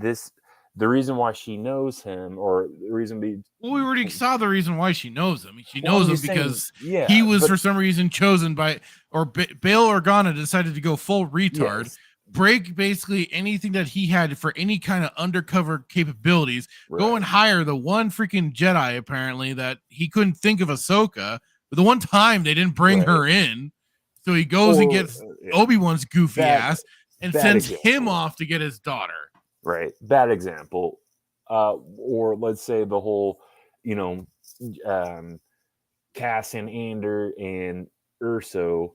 They're the new, Kyle Katarn and Jan because something happened in Andor. They can they basically like Kyle never existed, Jan never existed. Well, I'm trying to remember the exact, because the doors were set between like certain moments in time that were taking place. Now the thing is that we don't know if that is set specifically to that person, or if it's like a whole like you kind of saw from some of those videos, already whole big cosmic bridge thing going on. I don't know. It just sounds like you can rewrite time, you can rewrite events, and you can make. Well, the main thing that first happened was like it was. The main thing that first happened like it was Ezra pulling Ahsoka out of her death battle with Vader. So that basically then probably was what. See, this is the problem when you get into. This is the problem when you introduce time travel to a franchise that didn't need time travel to begin with, and the only thing that they had of a sort of time travel-ish was the Force Walk, I think it was called. Right. And that was Jason Solo was able to, in a way, use the Force to see events in the past, but he couldn't interact with it. He couldn't change it. He couldn't do anything. All he could do was observe it. But what's the that's the problem though when you have the stupid time bridge, and the person can reach into it and pull somebody out of a moment in time and potentially change things completely like that. There's two, unless it's like a certain event that was meant to happen, which basically You good? This is the problem when people try and use something like time travel, because time travel is a very complicated thing that cannot just be used very willy-nilly, because the thing is that then it's like, okay, so Ezra going onto the time bridge means that he was meant to be there and meant to pull Ahsoka out, so she was again never in any real danger. And that was why we saw the bird and everything flying into the Malachor temple, and she was truly alive because of Ezra pulling her out of that event. Yeah. And it's just like, but then the problem is like, okay, but is there a timeline that Ezra did not do that? Is there an original timeline where Ahsoka, flat out died? What is the rule of time travel? You don't interact with your past, present self, or your past or future self because of any kind of paradoxes that you can potentially create. But this is why, like, I agree with you. But this is why, like, I feel like anything can now happen. Cassian Andor and Jyn Erso. No, so the thing is that at least the way it was interpreted was that I don't want to say interpreted. The way it was established was that it had to be used via the Force. So not any random jagoff, as far as I'm aware, can access the time bridge. It has to be somebody that is connected to the Force and that was kind of what they pointed out in the video. But it has to be somebody that's connected to the Force to get access to a time bridge. They can make a character that can do that though, because they already did. They got Ezra, but Palpatine was learning how to do it too. Apparently, towards the end of it. So they could create some other character that could have access just like Ezra could, and then they could rewrite anything they wanted. Essentially, like they created Ezra. Palpatine was already established. They're saying Ezra was the one who found the keys. Why not create? We're going to create this character, this Alpha Doctor, right? Dr. Alpha, and then this Dr. Alpha could figure out, could do, I'm just saying, like, if I understand it right, they literally makes no sense. Vader kept that bitch around. Like Vader had her and should have just killed her. Right. That would have been the end of it. But they can rewrite anything they wanted. She's Ahsoka tier. You know what I mean? Like, and this is if and when we get our guest on, hopefully we can reschedule for like a later date. But this is why I want to like delve into this, because I think like from my perspective, and I could be wrong. I could be dumber than a box of rocks. I could reach out to Tim or Laura and see what their thoughts on it are. But from my understanding about this war between worlds, this time bridge, if you will, if you can alter things that have happened and basically erase them like they never happened, you can therefore do anything that you want. So anything stupid that they have done, and I'm talking about Disney, anything that they have done to contradict continuity is now okay, because they can use this war between worlds as a tool to say, no, this actually did happen because it was unlocked, or the war between worlds is the reason why it happened, because it already happened within a different reality or a different time, right? Because this war between worlds operates outside of time. It's not constrained within time. You know what I mean? I could be wrong. Maybe I am. Oh God. I'm going to it just makes my head hurt. I'm going to send a DM to Tim, and I think maybe it's like my brother pointed out with when they introduced this is a series that has not had it should never because it should not just suddenly introduce time travel. If you're gonna have time travel, it needs to be an already established fact in your universe. You can't it just becomes another kind of ass pull. Just to fix something. So that's exactly what was going on. Like you keep pointing out, Filoni gets so excited over Ahsoka, so he had to make sure and save his character, and especially rally the fan base to get them on his side to save Ahsoka, and that's exactly what took place. And so he created a big Deus Ex Machina device that just adds more problems to the whole thing than actually solves, because it just becomes so how is it that on this planet Lothal, this one kid happens to be the one to be able to access it? Really? Oh, it just hurts my brain. Let's finish this trailer. Yeah. Okay, I thought we were done with it. No, it's still going. Stand down. No, I want to kill fools. Okay, so this was something I saw floating around online. Hang on. How? So this is Ahsoka. She's at Padme's funeral. How? Dude, we just got done talking about it. War between worlds, the time bridge. Come on. She doesn't know about it. Ezra did. Ezra knew about it. Ezra discovered it through the wolves on Lothal. That's the only reason why he got led to it. She doesn't know about it yet. This is pre any of that. Like this is he found episode it. He 3 went back territory. In time and he told her about it.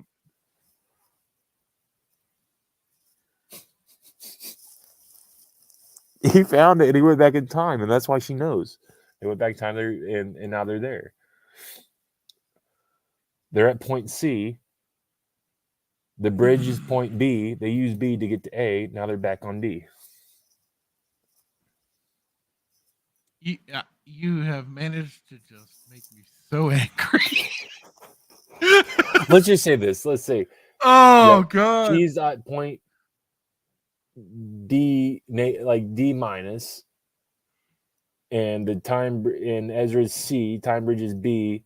He goes to B to get to A to alter the reality, and now they're at like D plus, and that's D plus is now her at Padme's funeral. It's logical.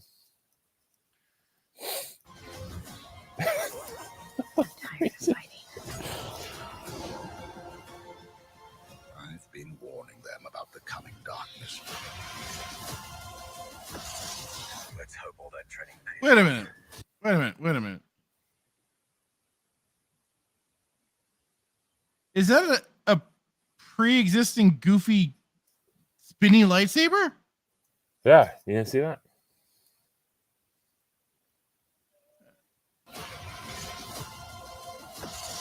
Look at it. It's got this. Oh, you got to be shitting me. Really? Yeah, dude.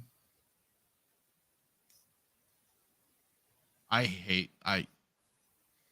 hope all that training pays off. Oh, hey, Yaddle.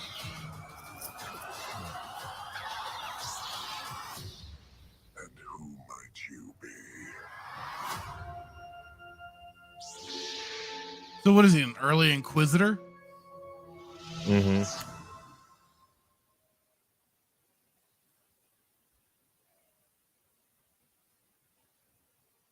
Of the he's a Inquisitor from the Old Republic. Because Ezra went back in time and figured out how that was a thing. Not a chance. No way. There. I want to be wrong, but I just don't think. Man. Are you sure? I mean, I'm pretty sure. I don't know.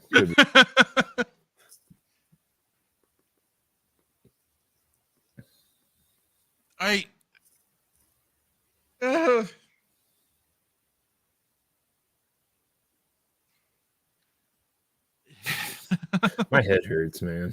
Mine does too, and especially after all that talk of the time bridge. No longer done with it. Well, I mean, listen. Our only hope is that I have misinterpreted how it works, but I feel like this is a tool now to rewrite and erase everything. Well, like it is. We just don't. Are the doors individual worlds, or are the doors individual events that are happening within said reality? As far as we've seen, just different events that are taking place that took place in time. Bro, this is how they get rid of Luke. Luke and Leia never happened. Someone's gonna go into the door and they're gonna stop Padme and Anakin from knocking work boots. No, but that's the problem though. They want to keep Leia. They don't want to keep Luke. They want to keep Leia. So they gotta find a way to get rid of him. Well, Plagueis learned how to manipulate the midichlorians. So if they go back, learn from Plagueis how to manipulate midichlorians, go into another door and somehow affect the midichlorians to kill Luke. I don't know. I'm sure they can figure something out. I want to take my microphone stand and smash it into. You know what? I'm not going to finish that. Am I wrong though? Like if each door is an individual event, you can literally I'm not. It's whatever event that you want. Here, so whatever they have told, they can solidify what they've told. Even in the most ridiculous story that they've currently told today, they can solidify it based on they have to be actually pretty smart. And I never would have called Disney smart, but they've got to be pretty smart to create this audacious, ridiculous time bridge, right? But it works. If it works as well, if it does what I think it does, The problem with it, the problem with it is that they've only introduced it into one. Yeah, but they can modify it, and they can continue. Yeah, well, that's just it. They didn't establish any strong rules for it or anything like that, other than kind of how it's accessed. We've been bamboozled because they knew we were going to talk about this, and we just gave them an out. If they didn't know how to do it before, now they do. Oh, they already probably, yes. But I'm just saying, like, they can modify it. They can modify it. It's their IP.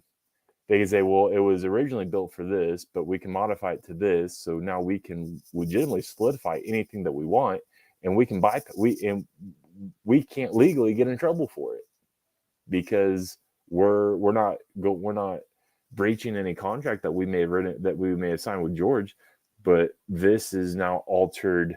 You know what I mean? I don't know how legally that would work, but I think this is a way for them. This is their biggest loophole that they can use. We didn't retcon the original trilogy. No, we didn't. This is just a different reality that took place. Your reality still exists, but this is just the current reality that we're in because there's multiple realities within the war between worlds. No different than, I guess, what they do in Star Trek. They hit a black hole and they, discover the Borg or whatever, the cyborgs or what. I'm not a Star Trek guy, but I'm essentially, you hit a black hole and you go back in time and you can alter events that happened. Alter events in the past to. Oh dear, I just threw my mic on the floor like you did.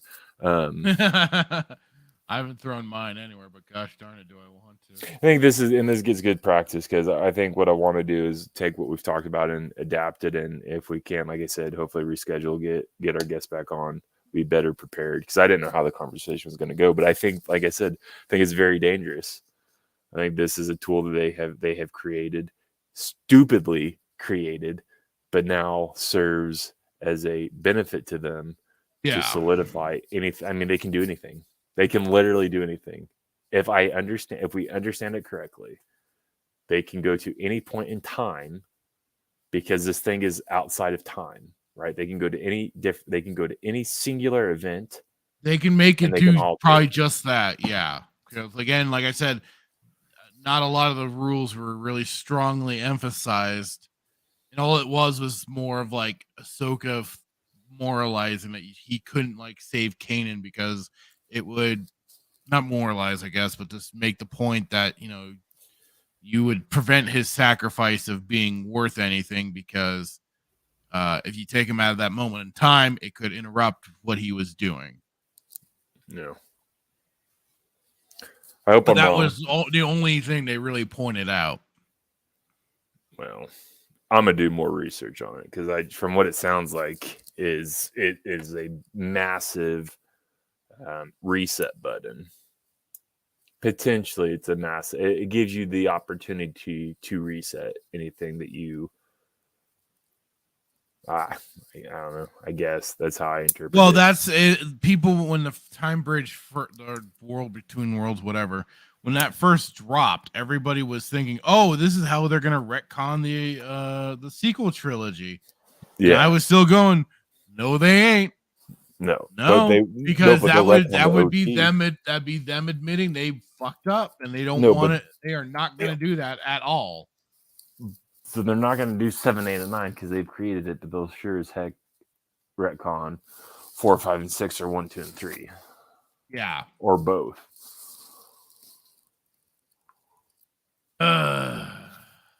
What they'll do is 7 becomes the new 1, 8 becomes the new 2, 9 becomes the new 3, and then 10, 11, 12 become 4, 5, and 6.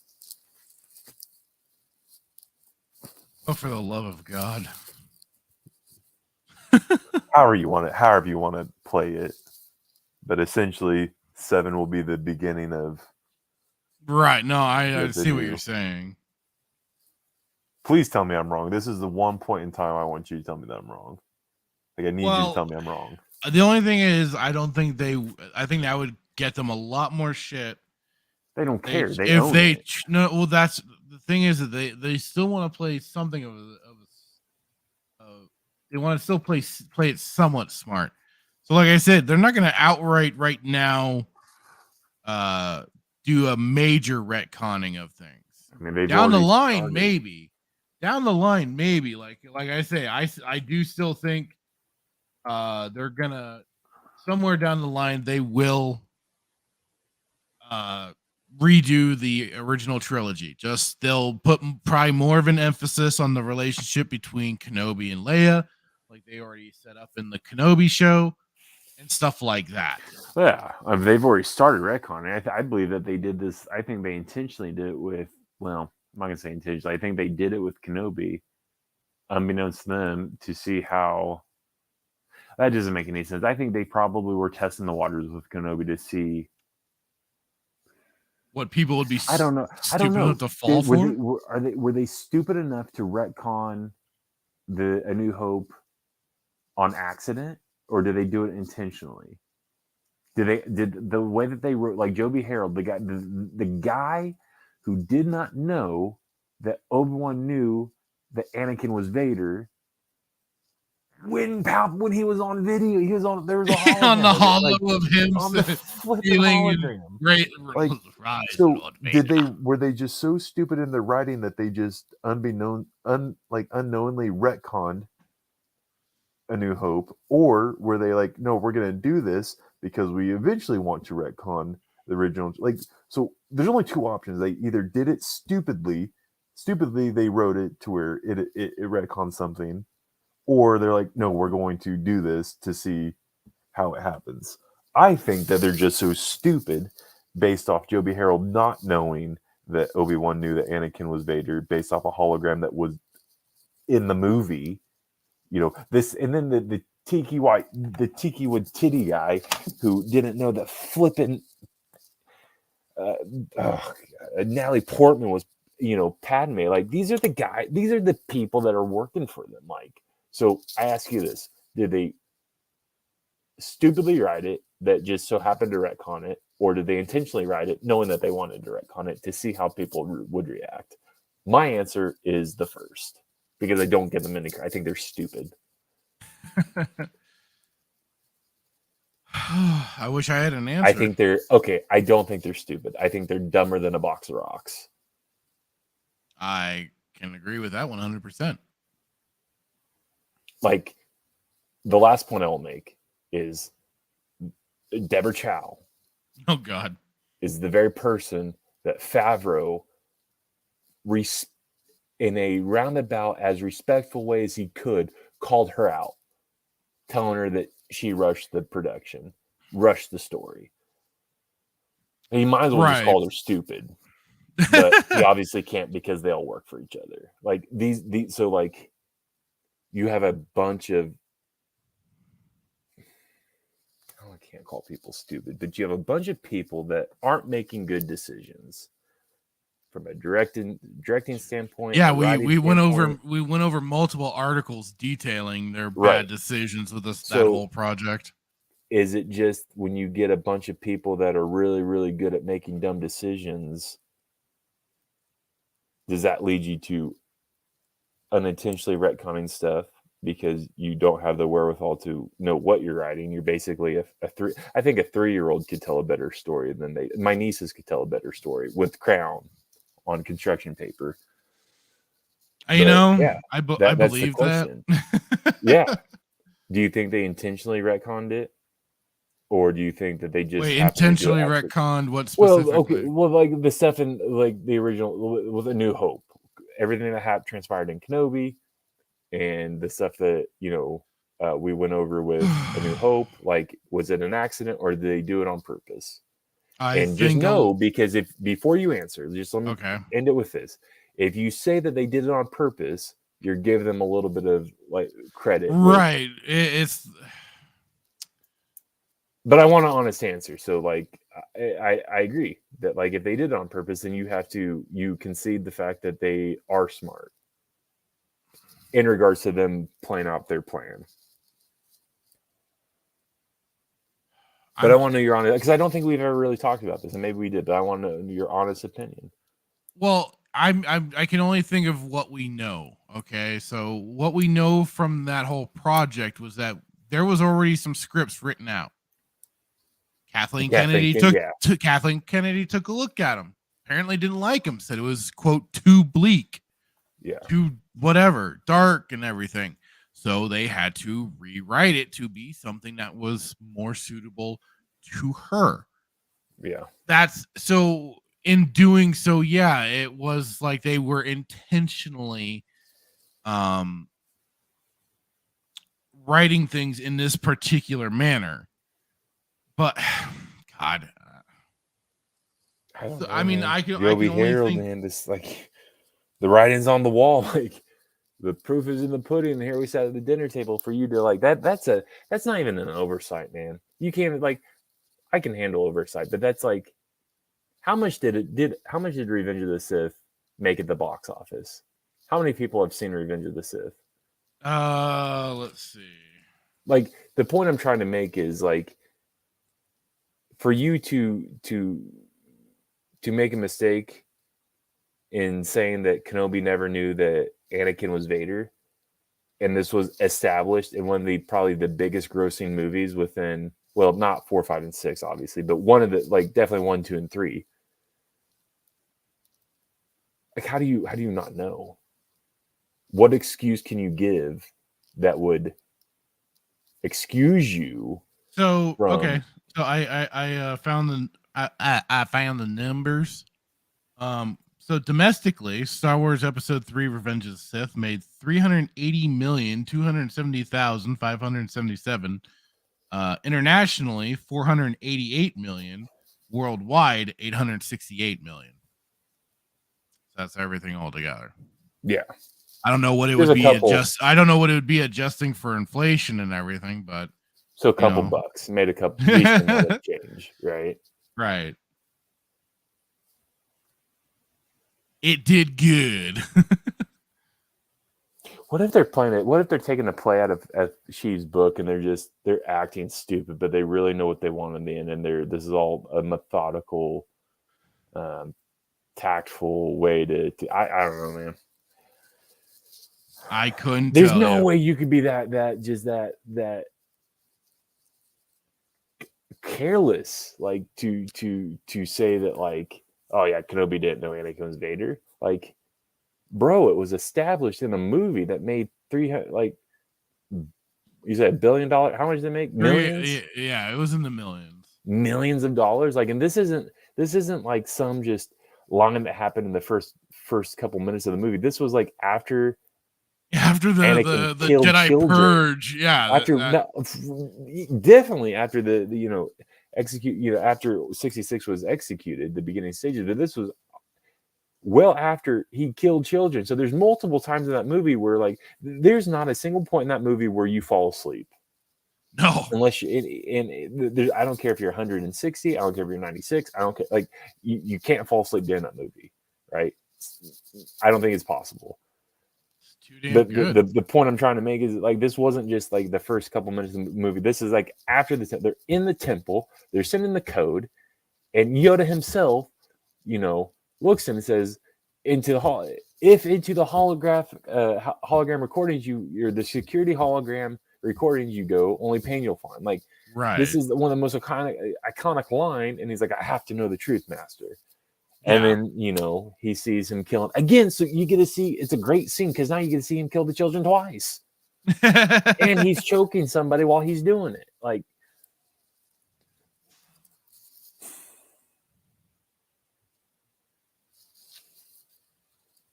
yeah.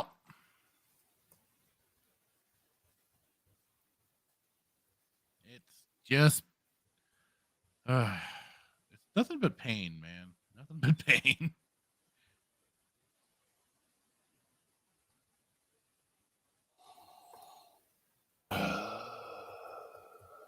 Basically. I mean, I got no other words for it. It's just like, I have a bunch of words in the private chat.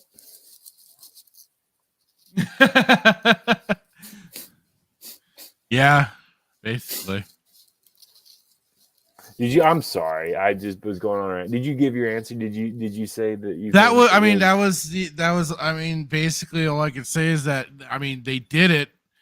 Again, I guess I can't say for sure it was intentional or not. But I mean, like I said, they had to do a rewrite. So effectively, are they smart enough to do it? Are they smart enough to? It might not have been. It might not have been. Smarts might not have been involved. This might have been just by sheer stupidity. What does Professor McGonagall say in Harry Potter? She's like, by sheer dumb luck. Like,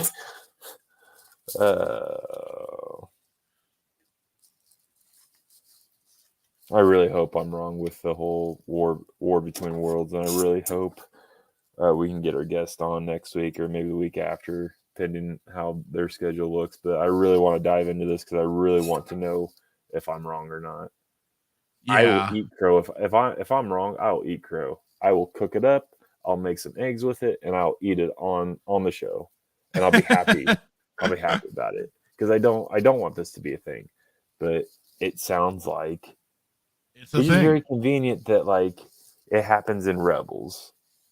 You get all this. The one show you don't want to watch. The one show that I don't want to watch is now the one show that I have to watch to understand. Like, really, essentially, I don't think there's any amount of videos that you could watch on YouTube that would explain it. I think the only way that you're going to fully understand it is if you watch season 1, which I don't want to do.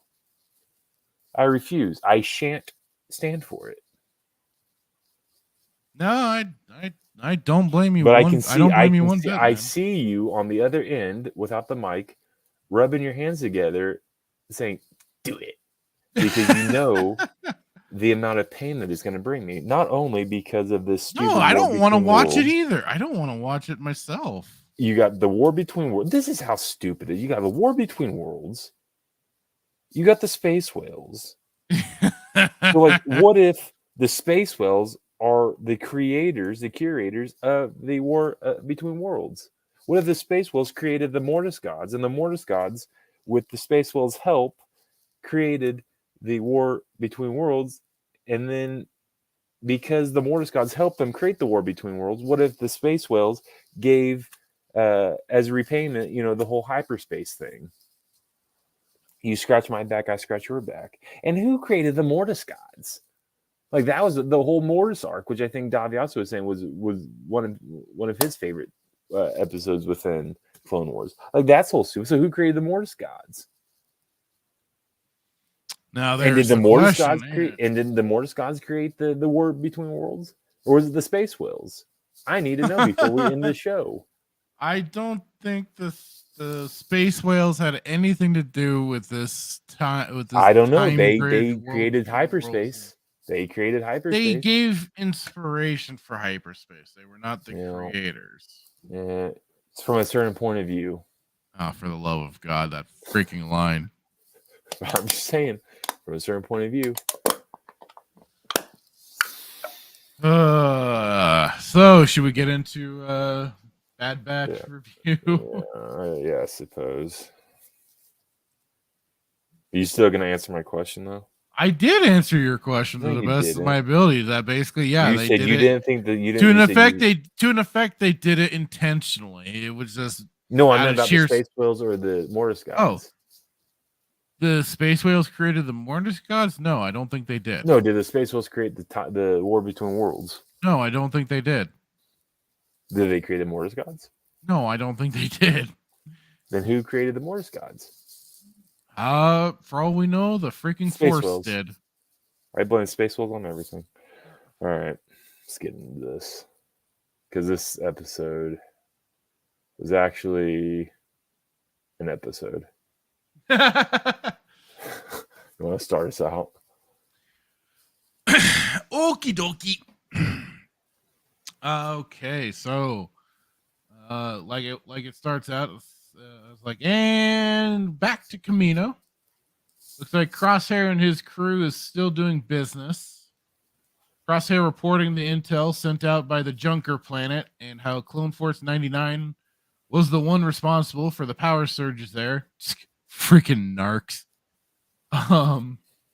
Lama Su tries to make the case to bring back Clone Force 99 alive to Rampart, but he seems to be having none of it, seeing them as traitors / deserters, and Rampart gives the termination order.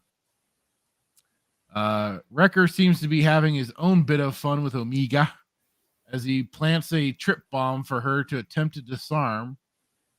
As he says, there are also a bunch spread about the area. Surprisingly, she does fail to do it on the first go, and even speeds the bomb up.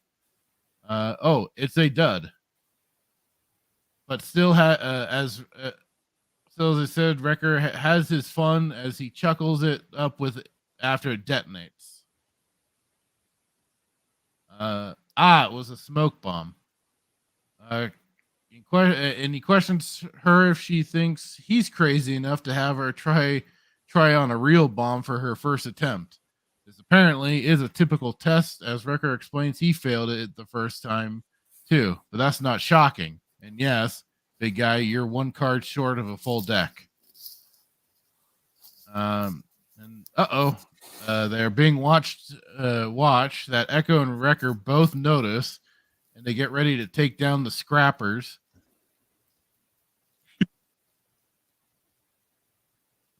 Wrecker, in his usual reckless fashion, grabbed hold of the transport till he got knocked off and stunned the last of the scrappers. Back to the Jedi cruiser, Hunter gives the news that they need to become even themselves scrappers, or in this case, arms smugglers, because in the Republic's infinite wisdom, they offloaded this ship on this planet without unloading everything. Yeah, with that inefficiency, they should have been defeated. Only thanks to Sheev.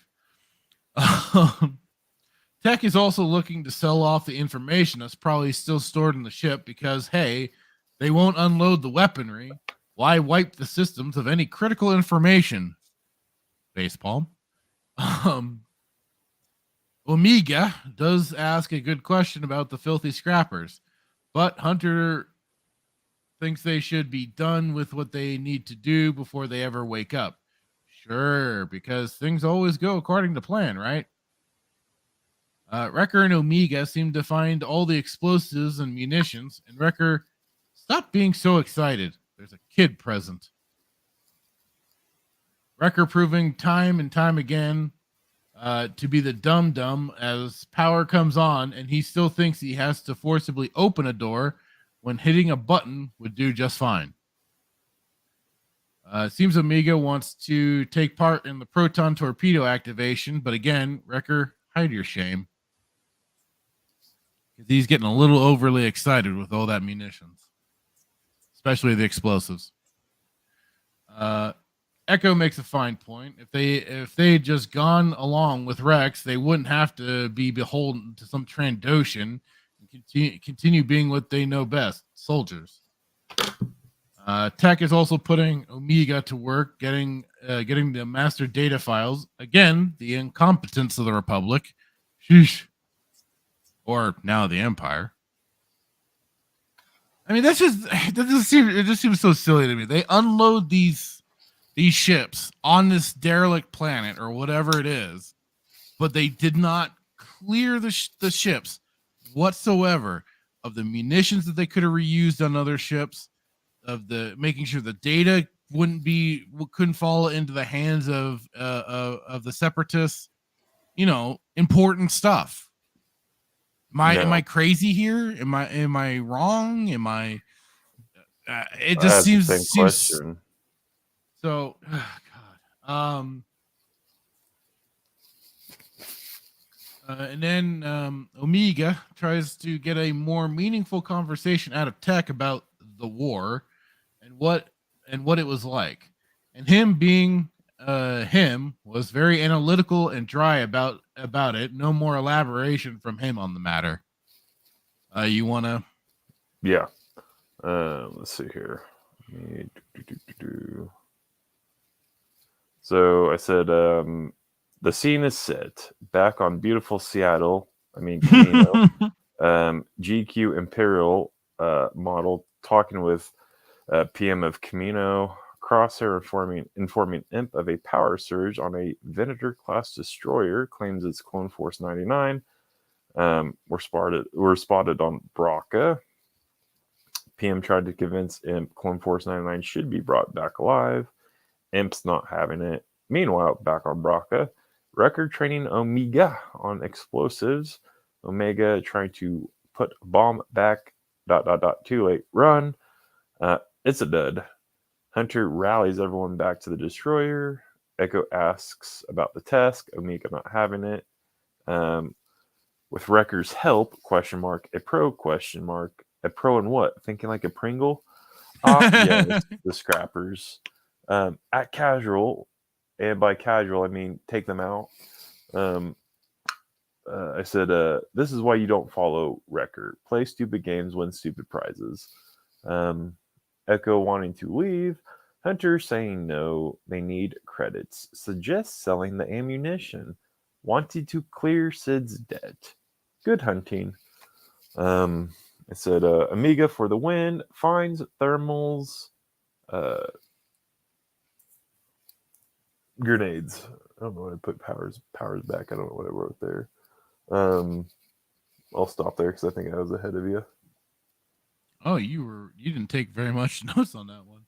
Yeah, no, it was this. Yeah, this episode's one of my favorites. So yeah, never good. A flashing light, even one that Tech thought was just a broken one, and ships fly in to prove him wrong. Let the fun begin, as the Empire has landed on Braca. Lama Su is not feeling very confident in what the Empire will actually do to bring back Omega.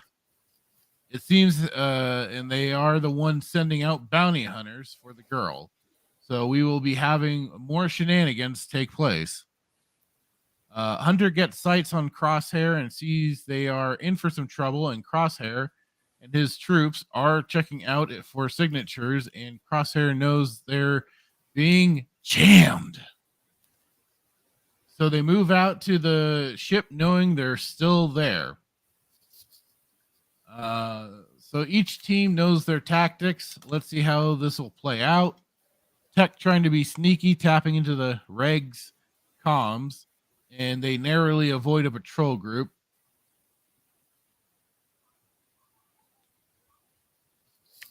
So we're getting a little reunion as the crew was easily ambushed.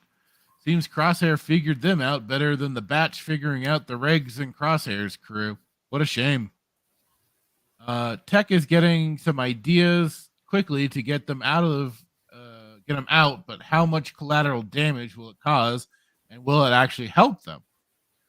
Crosshair, after being told about the inhibitor chip, decides to go the child killing route. Did he hear about Vader and the younglings? Hunter's trying to get through to Crosshair, or at the very least distract him to keep his sights set on him versus Omega.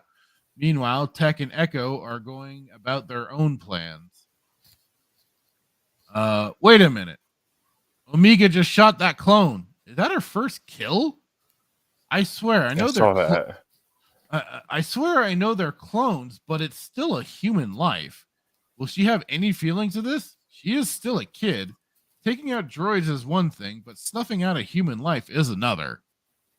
So am I weird for thinking that, there would be, I know they're in a life and death situation basically, but to kind of snuff out a life for a kid like that.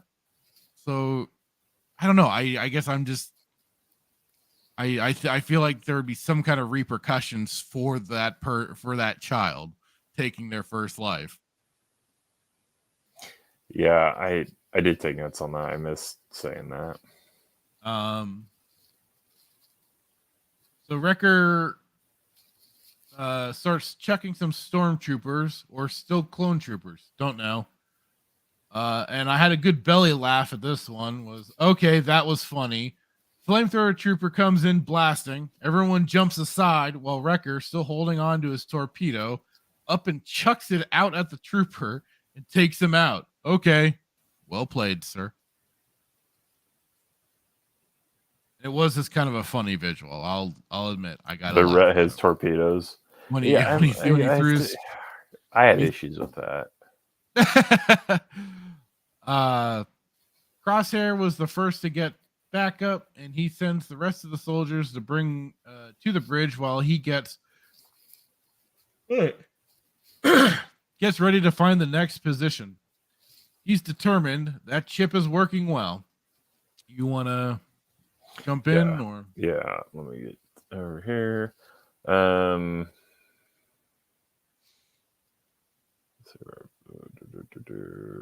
Where are they? Okay. Yeah, I said so. I said Omega for the win. Finds thermals. Wrecker having a heyday with the protons. Omega summoned to the bridge. Omega mesmerized by the scenery. You've got company. Tech informs Hunter the Empire has arrived. Prime Minister states that the Empire's mission on Braca threatens their contingency plan. Further assistance is needed. Confirms bounty hunters are after Omega. Hunter spots Crosshair. Tech jams their scanners. Hunter says it won't stop him. I think I may have... Trying to figure what's going on with my notes. If some got deleted, give me a second, because I thought I took more notes about the beginning part. I don't know if I sent 2 copies. Let me go off of this one. I'm not going to stop reading my phone. I'm going to go to my email real quick.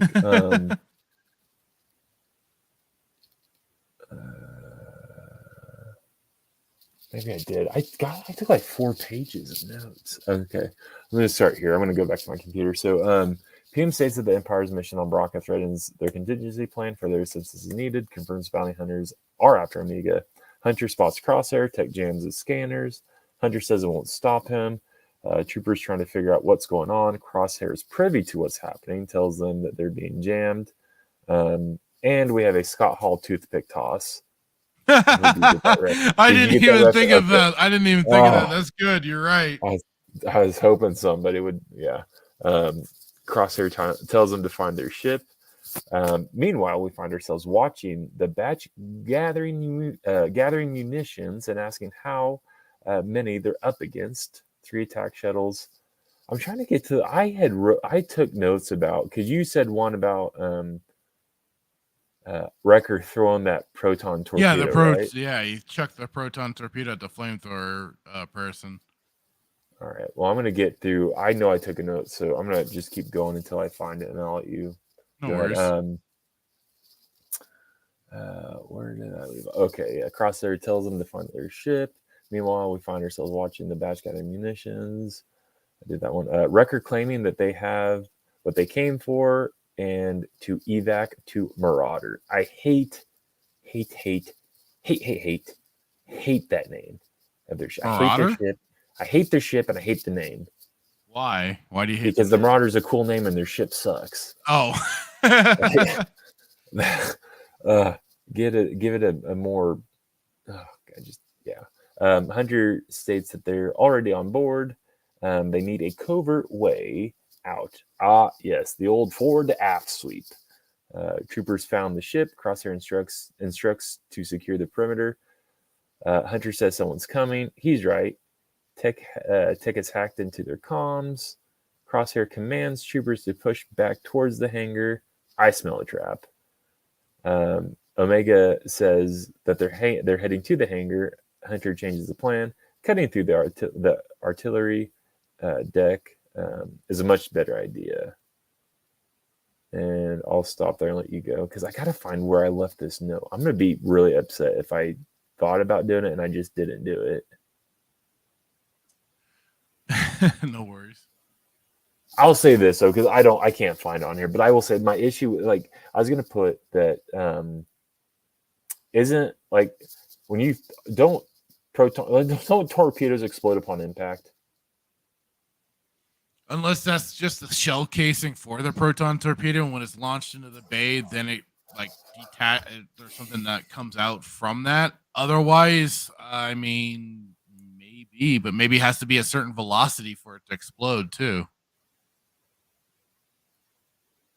I just thought, I don't know that's kind of the only explanation I can think of is that it has to be like impact thing, or like it has to be like something more at a high velocity for it to impact something to cause the explosion, or it's a shell casing I think of it as like more of an energy bomb than a physical casing bomb. So that's where my brain starts to think, I found it. Okay, do you mind if I just do a couple? No, go for it. Go for it. Okay, so I did find it. So I said, Omega says they're heading to the hangar. Hunter changing the plan, cutting through the artillery deck. That's a much better idea. I told you it was a trap. What a reunion. Tapping comms to track movements is the oldest trick in the book. Reroute power to the cannons, ? I see what you're doing. Hunter and Crosshair intense dialogue. Omega getting brave. Talks about the inhibitor chips. Yes, please aim for the kid. Take her out. 3, 2, 1, and boom. Let the fight commence. I just put like she looks like or I said look at this Oliver Queen wannabe. She somehow she found out how to actually like her weapons proficiency training has just gone to a new level. She just killed that dude. I don't know if these are stun arrows or if these are. This is so stupid because I just found myself saying arrows like. Right. Not an actual. You can't help it. Arrow. Yeah, you can't help it. But did she kill that guy or did she stun that guy? Are these like? I thought she killed him. Are these like legit? I didn't get there. Blaster didn't seem like arrows. There didn't seem like to be the impression that set weapons to stun. Right. And if she did, she was just killed. I mean, as far as we know, there isn't a stun function on that thing. As far as we know. But like she just killed somebody and it's like doesn't affect her. So she like that was I'm like, what the hell? Just nothing. No. Channeling in her inner Django, I guess. I don't know. I mean, she is Django's. I mean, Django. I know.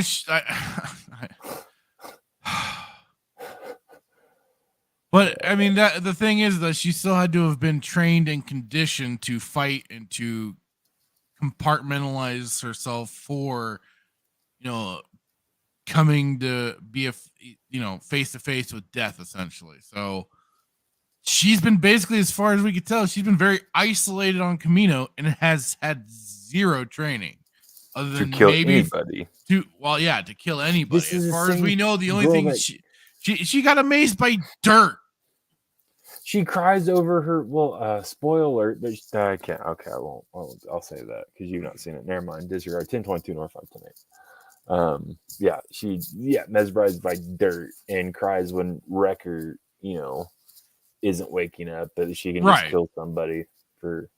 Anyways, all right. I wrote timber.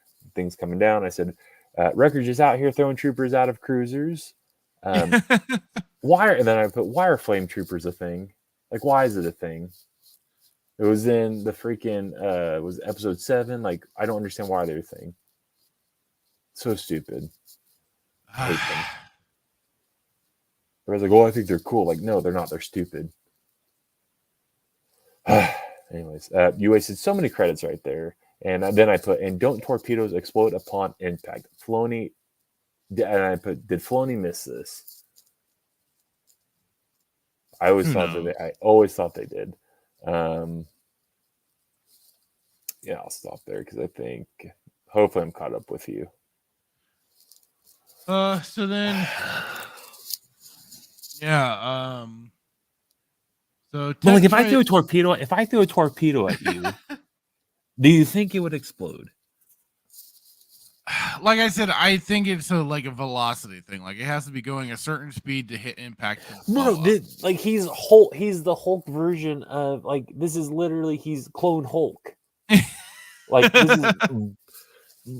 like he has not. They have not shown him demonstrating a fast throw with so He much threw a force. freaking Rancor, a baby Rancor. Do you know how much Rancors weigh? More than you and I. More than you and I.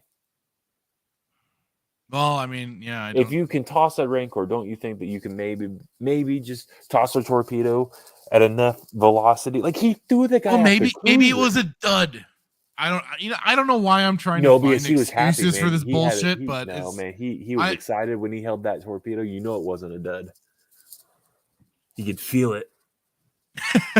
He knew it was a live one. Just think about it, okay? Continue. Okay. Because I think if I did throw it, it would explode. But I digress. Go ahead. So, Tech tries to drop some lore on the ion engines, but Wrecker ain't having it himself and just pushes them forward, which was their way of avoiding actually explaining anything. Unfortunately, they run into Crosshair and his sniper proficiency, and he got the other troops to start up the ion engines to take them out one way or another. He's again one step ahead of our group here, and especially Tech and Hunter, the main strategists, or at least it certainly seems it's been seeming that way. I will be amazed that they have enough time to plant charges on all those upper areas to bring the engine down structurally, especially with how high up it all looks. And yeah, I think I'd take quick incineration over falling to my death. Well, maybe. Don't want to ever find out. Well, here goes some of the munitions they were planning to use for paying back Sid. Oof. And Crosshair takes a full face of Ion as the Bad Batch's unorthodox style of tactics pays off and gets them away for the moment, and Crosshair gets the engine shut down and is somehow alive. Hunter and Omega arrive to their ship, but it seems someone else beat them to the punch.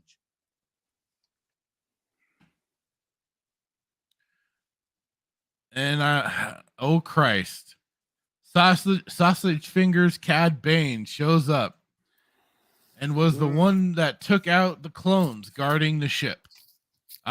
We getting into old school showdown here. Who will be the quicker draw? Hunter proves to be inefficient and only takes the leg of a stupid droid. While Cad makes off with Omega. Okay, real quick. I know we're coming up on however many hours. I don't even care about the time, but this is what irritates me. Okay, so I had a guy that I was talking to at the local comic book shop. He was saying that George Lucas loved Western films. He's a Western guy, and therefore that's the reason why. Basically, because he's a Western guy and he loves Western films, he wanted to implement that into Star Wars, and that justifies the utter ridiculousness. Like, I felt the last 2 minutes of this episode, this dog water episode, like I didn't know if I was watching Tombstone or if I was watching Bad Batch. I didn't know what I was watching. Like, I just heard this as I was watching the video. Like, it's so bad. It's so bad. Like, so. Oh God! And there's some people like. Well, they're trying to mimic. They're trying to mimic something that they have no. I mean, I don't even think they have a full understanding of a Western style showdown. So what are you doing though? Like, I've recently watched The Good, the Bad, and the Ugly, and A Fistful of Dollars. Awesome movies. I've never amazing. I'd never seen him before, but it's the way between the music that was playing and then with the camera work for then just drawing out the tense moment of who was gonna draw first and stuff like that. They don't have any of that same styling or scene shots being set up to really help emphasize what's going to happen, other than very basic. Flash on their hands at their guns back and forth and then shoot. It doesn't feel like there's any real build to what's going on. And especially for the fact that Hunter is just first time encountering, sausage fingers. So I guess I'd have to ask the question, like, even if he, I don't know. Unless Hunter's gonna get a rematch down the line. I just would like to know, even if George was a lover of Westerns, like, would he have brought in, like, I thought all the stuff that I've always heard was like, yeah, he liked a lot of the Kurosawa films, and he liked a lot of the old sci-fi serials and stuff. He's a big car guy. He loves Buck Rogers and stuff like that. So this is just stupid, man. It's like, and I'm not talking crap about like how they're wearing their blaster or what but like it's just so stupid, and it's me nitpicking, but it's just like, oh god, like, what are we watching? Is it Star Wars or is this a Western? Like legitimately, like, and just everything with just Cad Bane, man, and it's like just the stupid hat, his stupid fingers, his stupid Scott Hall toothpick. Like, how dare you? Like, if you want to do an homage to Scott Hall, find a better way to do it. But like the whole stupid toothpick thing, and just his stupid his eyes, like he's never going to be on Thrawn level. So stop giving him Thrawn eyes. Like, there's only one person in all of Star Wars EU that can pull off the red eyes, and it's Thrawn. And he demanded. Well, he is a Duras, so he still gets to have those eyes. I forgot he's a Duras. Okay, fine, well played. Still, okay, I still hate the hat. The hat's stupid. No, I don't disagree with you. His freaking Jonah Hex coat, stupid. His boots are stupid. I actually want to pull it up and see if he's got spurs on his boots. He probably does. The whole flipping of the gun, like, oh well, Django did it. Like, yeah, like Django did it, but Django also didn't act like he's a freaking cowboy either. No, he didn't. Django was shown. Oh gosh, he's so stupid. Anyways, I apologize. Go ahead. The whole scene's so stupid, and it's like, and then Hunter, like this guy, like the smartest of like, well, not smartest, but like, I go, oh, where's my knife at? Like, he's got a gun, so I gotta find my knife. And then, so Hunter somehow survived the shot, but Omega is gone. Seems Lamassu got what he wanted, and that's the end of our episode. As Hunter tells them Omega was taken by sausage fingers. Sure, finding her would be like finding her would be like finding a needle in a haystack, and that was it. They're like, we're gonna go find her. Okay, where? How? I guess you're gonna go back to talk to Sid. I guess that's my only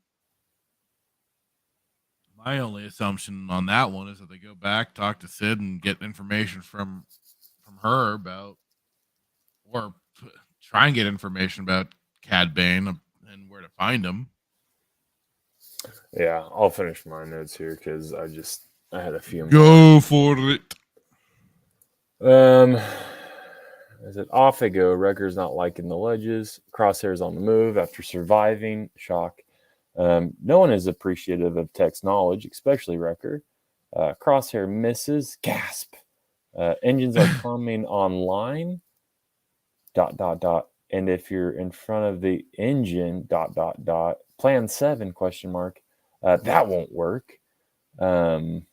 Break away from the cylinder. That would work.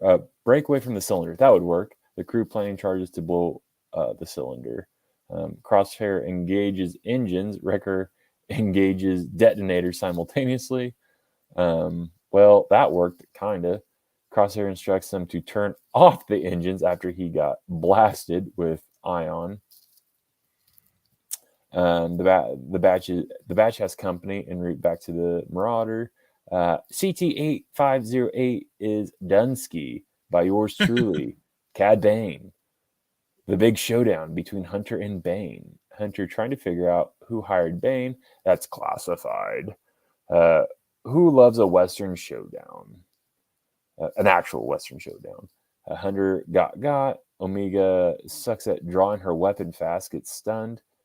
Troopers get crosshair on shuttle. Hunter comes to the HUD in Republic Commando was so much better. Like, get with it, Filoni. Like the HUD, and that was a big thing. And I was hoping you would catch that or say something, because like the HUD that they came up with is just terrible. Like, it sucks.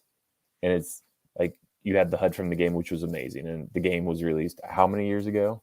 Oh God, yeah. 20. What was it? What was early 2000s? For Republic Commando. Yeah. Again, it's me nitpicking, but like it would have been cool to see like 2005. Okay, I was gonna say it was before 2010, but I'm saying like if you're going to give an inside, if you're gonna use that scene, this is a perfect way to like show how cool the inside of a Mandalorian helmet could be, because obviously Clone Trooper, that design's based off that, like, and then you just get that HUD scene, like, so making a bigger deal than it is probably, maybe, but I just was like, it would have been cooler. You might as well you could have just used like Republic Commando, because that HUD's amazing. That's the coolest thing ever. Like, you play that game, you feel like you're actually in it. Like for me, I play the game, I'm like, I feel like I'm in a suit. You visually see what's coming out. Basically. Hunter reveals Omega was taken by the bounty hunter. The end. Let's go. So pumped. Wah, wah, wah.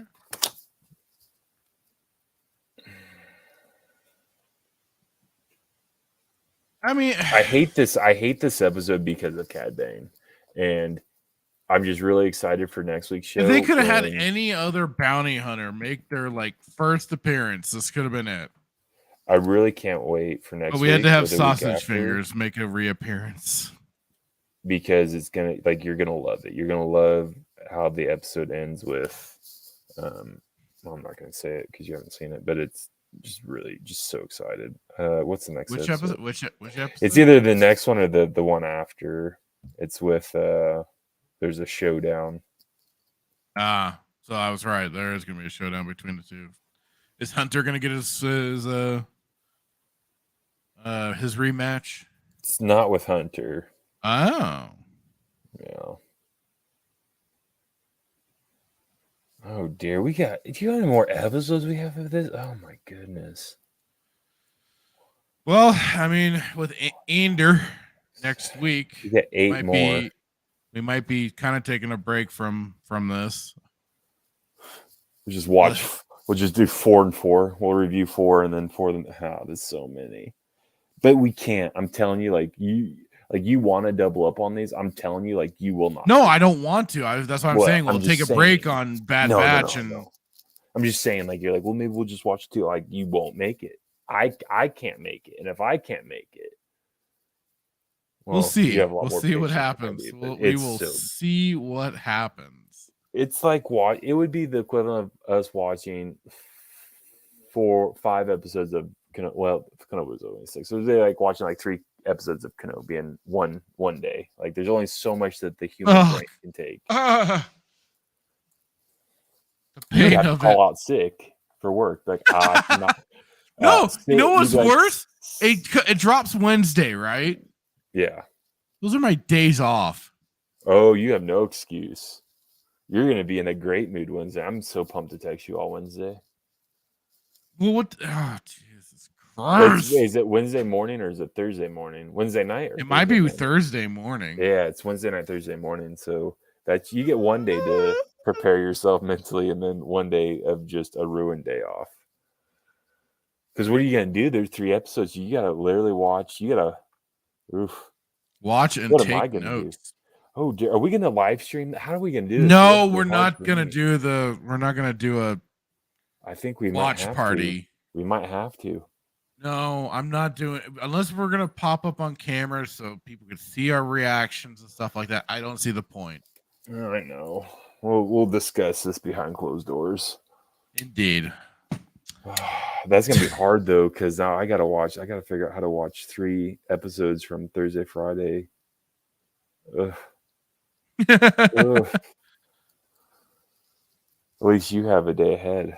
Well, we got about the same amount of days. Yeah, we have. Yeah, the same days. we do. Daviasi going to join or no? No, he's not. He's gonna be. He's like you mentioned last week. He's gonna be at a convention. Oh, that's right. He's gonna be at FanX. I don't know. I don't remember. Yeah, it's FanX. Did you like this episode? I mean, I it wasn't didn't. bad. I mean, there was some. Crosshair at least seems like a fairly interesting character, with the whole aspect of he's kind of like the one that's still under control as far as we've been presented with by the chip, and he's out to kill his fellow brothers. And so it was kind of like a whole cat and mouse game.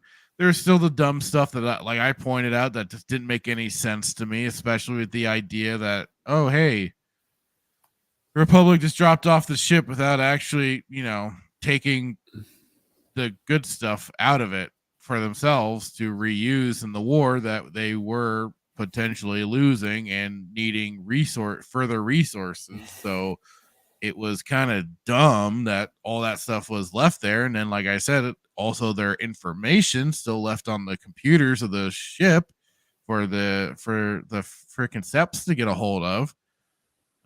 So it really kind of shined poorly for the Republic and their efficiency and what they were doing. So those two glaring stuff, like I said, I did get a bit of a chuckle when old slab bulkhead there chucked the proton torpedo at the flamethrower soldier. I know you have a problem with it just because, it probably should have detonated, especially as it flew into flames.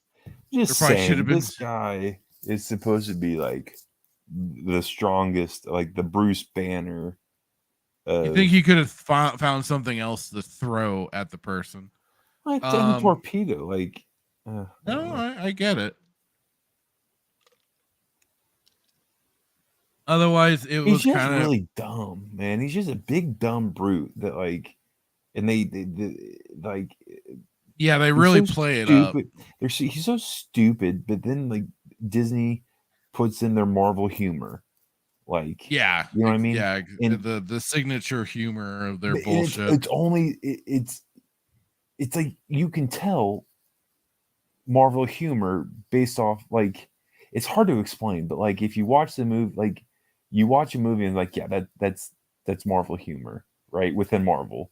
And then they bring it into Star Wars. They have brought it into Lucas film. They brought it into everything at this point. But it's you can tell within Marvel, the the Avengers and all that you can tell. But then within Star Wars, it's that's very Marvel humor that they've just brought in, and it's just so stupid. So it's I want to break something because you got a stupid person with stupid humor, and it's just I could break this can, I would.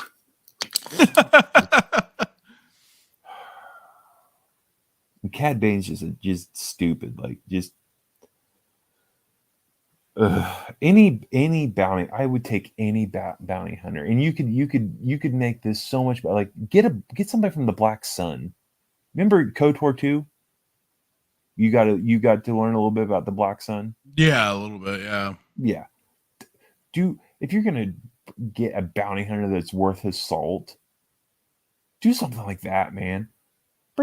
Get Bosk, get a Trandoshan, get somebody other than this guy, and the only reason why Filoni picked this guy is because Filoni created this character. What is he known for? Ahsoka, Bane, Clone Wars. Yeah, that's it. It's just another way for him to show his love of these characters that he's created. If you want to tell a good story, pick another bounty hunter. I get I'm biased. I get I hate it. I get it. People are gonna say whatever, man. No, he's the dumbest bounty hunter out there. I would rather take Jar Jar Binks turn bounty hunter than Cad Bane. and it makes my blood just boil even more because like there's things that you see that you can't unsee, and after you see how terribly Bane was presented in Book of Boba, just from a costume perspective, like, ugh, God, so stupid. And just wait. I'm so glad that we're doing this together because, like, when this episode happens, and this showdown happens, like, I can see in my head and hear your fists hitting your table, and you're gonna understand why I'm so upset right now. Yeah. You think I was mad with the Power Ranger scene in the Book of Boba? You think I was mad about everything that happened in freaking Mandalorian? Him, in Rocky Balboa's meat locker, cutting the dude in half. Just there. This is we're reaching a climax here. Fennec Shan being just the new Boba Fett, like, oh God, just so stupid.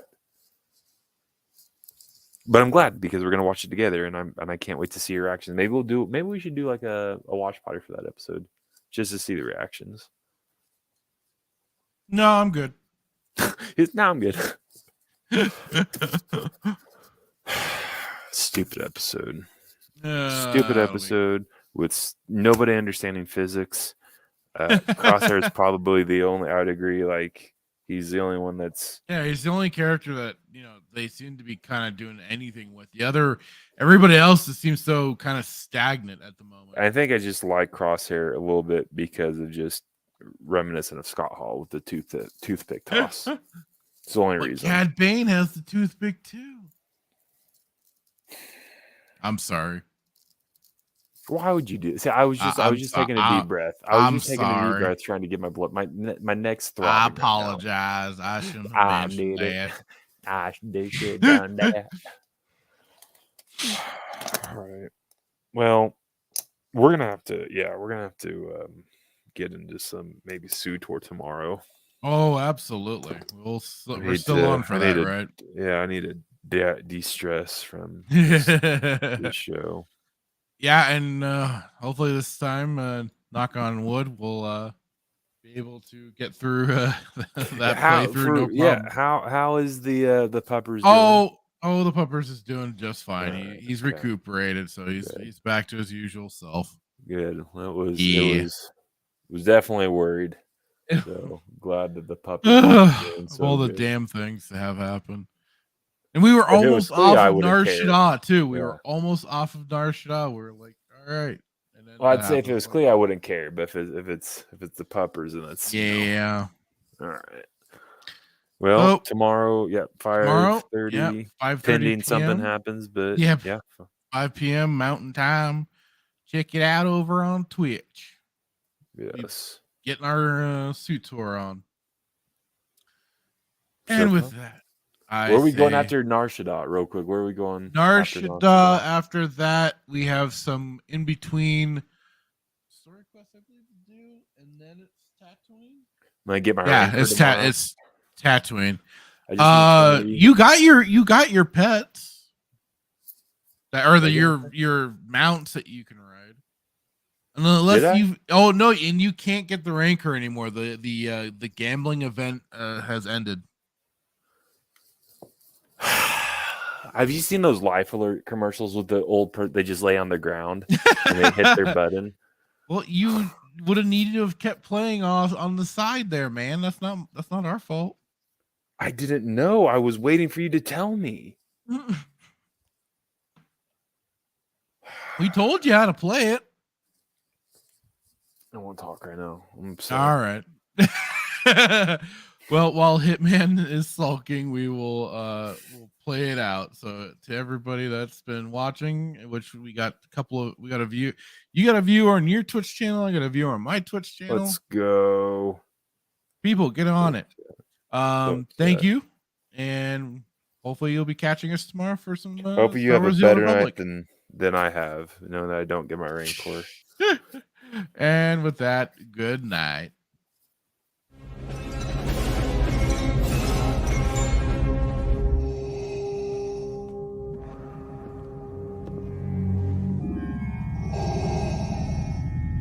What What is thy bidding, my master? Yeah, I should have known from the very beginning. From what you said. Yeah, when the mega powers were formed. Yeah, what you were out for from the very beginning. Yeah, you were after what was mine. I remember what you said. You can destroy the Emperor. Join me. Together, we can rule the galaxy as father and son. Yeah, that one was rough. Those words right there. Yeah, I got stuck, yeah, but I swallowed it anyway. Didn't like the taste, but I swallowed it anyway, yeah. But I remember the time when there was a conquistador out of the ring. The one that's so jealous that he can't stand it, yeah. Yeah, you came in there with your poses, yeah, but you made a big idiot out of yourself, yeah. And speaking of idiot things, what about that stupid idea? Did you forget that one? Think back. That right there sealed your fate, yeah. That put the madness over the edge. But I'll tell you what felt even better, yeah, was in the dressing room, in the first aid room. Me being unselfish, yeah, said go ahead, do the thing, yeah. You won't steal my thunder, no. When you take a look at the madness's eyes, all you're gonna see is complete and utter